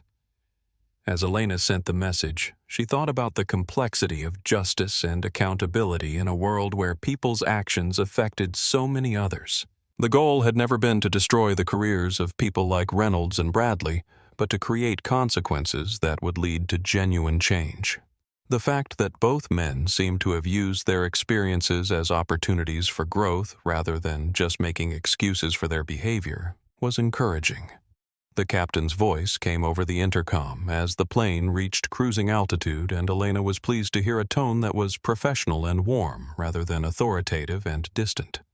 "Ladies and gentlemen, this is Captain Sarah Martinez speaking. We're cruising at 37,000 feet on our way to London, and we expect a smooth flight with an on-time arrival. I want to thank you for choosing Meridian Air, and I want you to know that our entire crew is here to make sure you have a safe and comfortable journey. If there's anything we can do to improve your experience, please don't hesitate to let us know."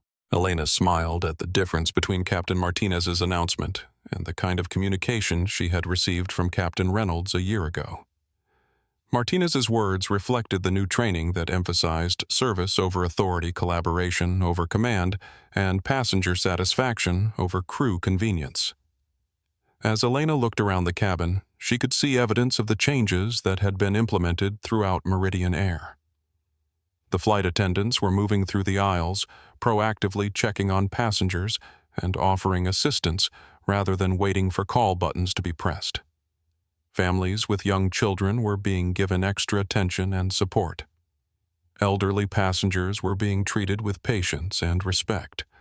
But most importantly, Elena could see that passengers were relaxed and comfortable in a way that suggested they felt genuinely welcomed aboard the aircraft. There was none of the tension that used to characterize air travel, when passengers felt like they were being judged and categorized from the moment they stepped onto the plane. Elena's phone buzzed with another message, this one from Harrison Cole, updating her on the quarterly results that would be announced the following week. "Elena," the message read, "the numbers are extraordinary. Revenue up 47% from last year, customer satisfaction scores at industry-leading levels, employee satisfaction at all-time highs. But more importantly, we've received over 3,000 letters from passengers thanking us for treating them with dignity and respect."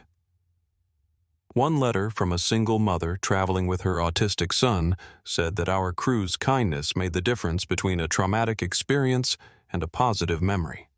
That's what we're really accomplishing here. Elena felt tears spring to her eyes as she read about the mother and her son thinking about all the passengers who had previously endured discrimination and poor treatment simply because airline staff had decided they didn't matter as much as other customers.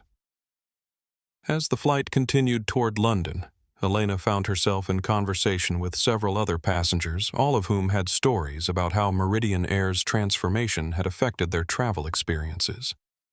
A businessman mentioned that he now flew Meridian Air exclusively because he had watched a flight attendant spend 20 minutes helping an elderly passenger with a wheelchair, treating the woman with the same care he would show his own grandmother. A young woman traveling alone talked about how safe and respected she felt on Meridian Air flights, contrasting it with experiences on other airlines where she had felt judged and dismissed by crew members who seemed to view single women as potential problems rather than valued customers. But the conversation that moved Elena most was with a father traveling with his teenage son, who mentioned that they had specifically chosen Meridian Air because of what had happened on Flight M402 a year ago. "My son is black," the father explained quietly, "and I wanted him to see an airline that had proven they would stand up for passengers who looked like him. When we heard about how you handled that situation and how you used it to create real change, we knew this was an airline that shared our values." Elena felt a surge of emotion as she realized that the transformation of Meridian Air had become something much larger than just improving customer service. It had become a symbol of the possibility for institutional change, a demonstration that companies could choose to be better when they were held accountable for their behavior. As the plane began its descent into London, Elena thought about all the people whose lives had been changed by what had happened on Flight M402. Reynolds was now training pilots across the aviation industry in bias recognition and conflict resolution. Bradley had transformed his company culture and was speaking at business conferences about accountability and change. Maya had become one of the most respected customer experience executives in the airline industry. Tommy was starting kindergarten with a deep understanding of fairness and justice that would shape his entire life. But perhaps most importantly, thousands of passengers who would never know Elena's name were having better travel experiences because an airline had decided to treat them like human beings rather than profit centers. Elena's phone buzzed one more time as the plane touched down at Heathrow, and she saw that it was a message from Tommy sent with Maya's help. Dear Miss Elena, the message read, Mommy helped me write this because I wanted to tell you thank you for making the airplane people nice. I'm in kindergarten now, and I told my teacher about fairness and how important it is to be kind to everyone, even if they look different or don't have fancy clothes. She said I was very smart and that I should always remember that. I hope you have a good trip, and I hope all the airplane people are nice to you. Love, Tommy. Elena smiled through her tears as she read Tommy's message, thinking about how a 4-year-old's innocent questions about fairness had helped transform an entire industry's approach to customer service. As Elena walked through the familiar corridors of Heathrow Airport, she passed advertisements for various airlines competing for passengers' business. But she noticed something that hadn't been there a year ago. Many of the advertisements now emphasized themes of inclusion, respect, and dignity, rather than just luxury amenities and low prices. The transformation of Meridian Air had forced the entire industry to reconsider how they treated passengers, and the competitive pressure of Meridian's success was driving positive changes throughout the aviation sector. Elena's phone rang as she reached the terminal, and she saw that it was her assistant calling with the final details for the conference she would be speaking at the following day. Airlines from around the world were sending representatives to learn about Meridian Air's transformation model, and Elena would be sharing the lessons learned from a year of putting passenger dignity at the center of business operations. Elena, her assistant, said the conference agenda has been finalized. You'll be speaking to representatives from 43 airlines, including executives from companies that previously dismissed Meridian Air as irrelevant to their market segments. They're all eager to understand how you achieved such dramatic improvements in both customer satisfaction and profitability. Elena felt a sense of satisfaction as she considered how the industry that had once tolerated widespread discrimination and poor treatment of passengers was now eagerly seeking to learn from an airline that had proven there was a better way. And Elena, her assistant, continued, There's one more thing. The International Aviation Association wants to present you with their Leadership in Customer Experience Award. They're calling your transformation of Meridian Air the most significant positive change in airline culture in the past decade. Elena thought about the irony of receiving an award for treating passengers with basic human dignity, something that should have been standard practice rather than revolutionary innovation. But she also understood that recognition from industry organizations would help spread the message that passenger dignity wasn't just morally right, it was also economically smart. As Elena settled into the car that would take her to her London office, she thought about her father's words one more time. How you treat the person sitting next to you. How you treat the person serving you your peanuts. The aviation industry was finally learning that lesson, and passengers around the world were benefiting from that education. But more than that, the transformation of Meridian Air had proven that institutional change was possible when people were willing to hold organizations accountable for their behavior, and when leaders were committed to creating cultures based on respect rather than hierarchy. Elena looked out at the London skyline as her car made its way through the afternoon traffic, and she felt a deep sense of satisfaction that went beyond business success or personal vindication. She had used her power and resources to create positive change that was benefiting people she would never meet, and that legacy would continue long after she was gone.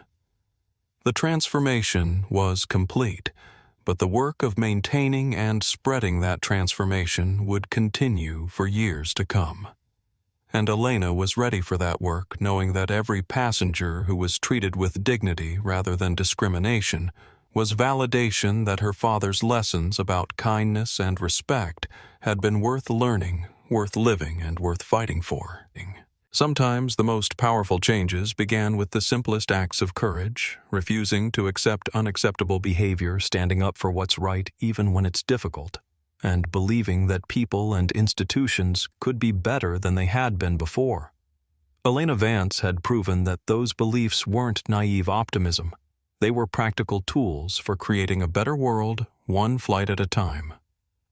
The story of Flight MA402 became a case study in business schools around the world, demonstrating how accountability and authentic change could transform not just individual companies but entire industries.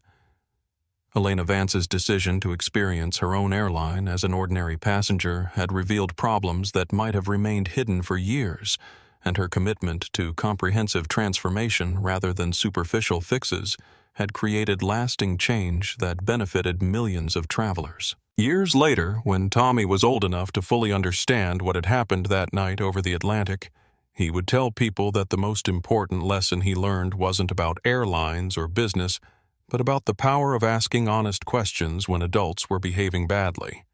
Because sometimes, he would say, the most important thing a person could do was simply refuse to accept that unfairness was normal. And sometimes, if you were lucky enough to ask those questions of someone who had the power to create change, you might discover that justice and kindness were more powerful than prejudice and pride. Thank you for watching this story unfold.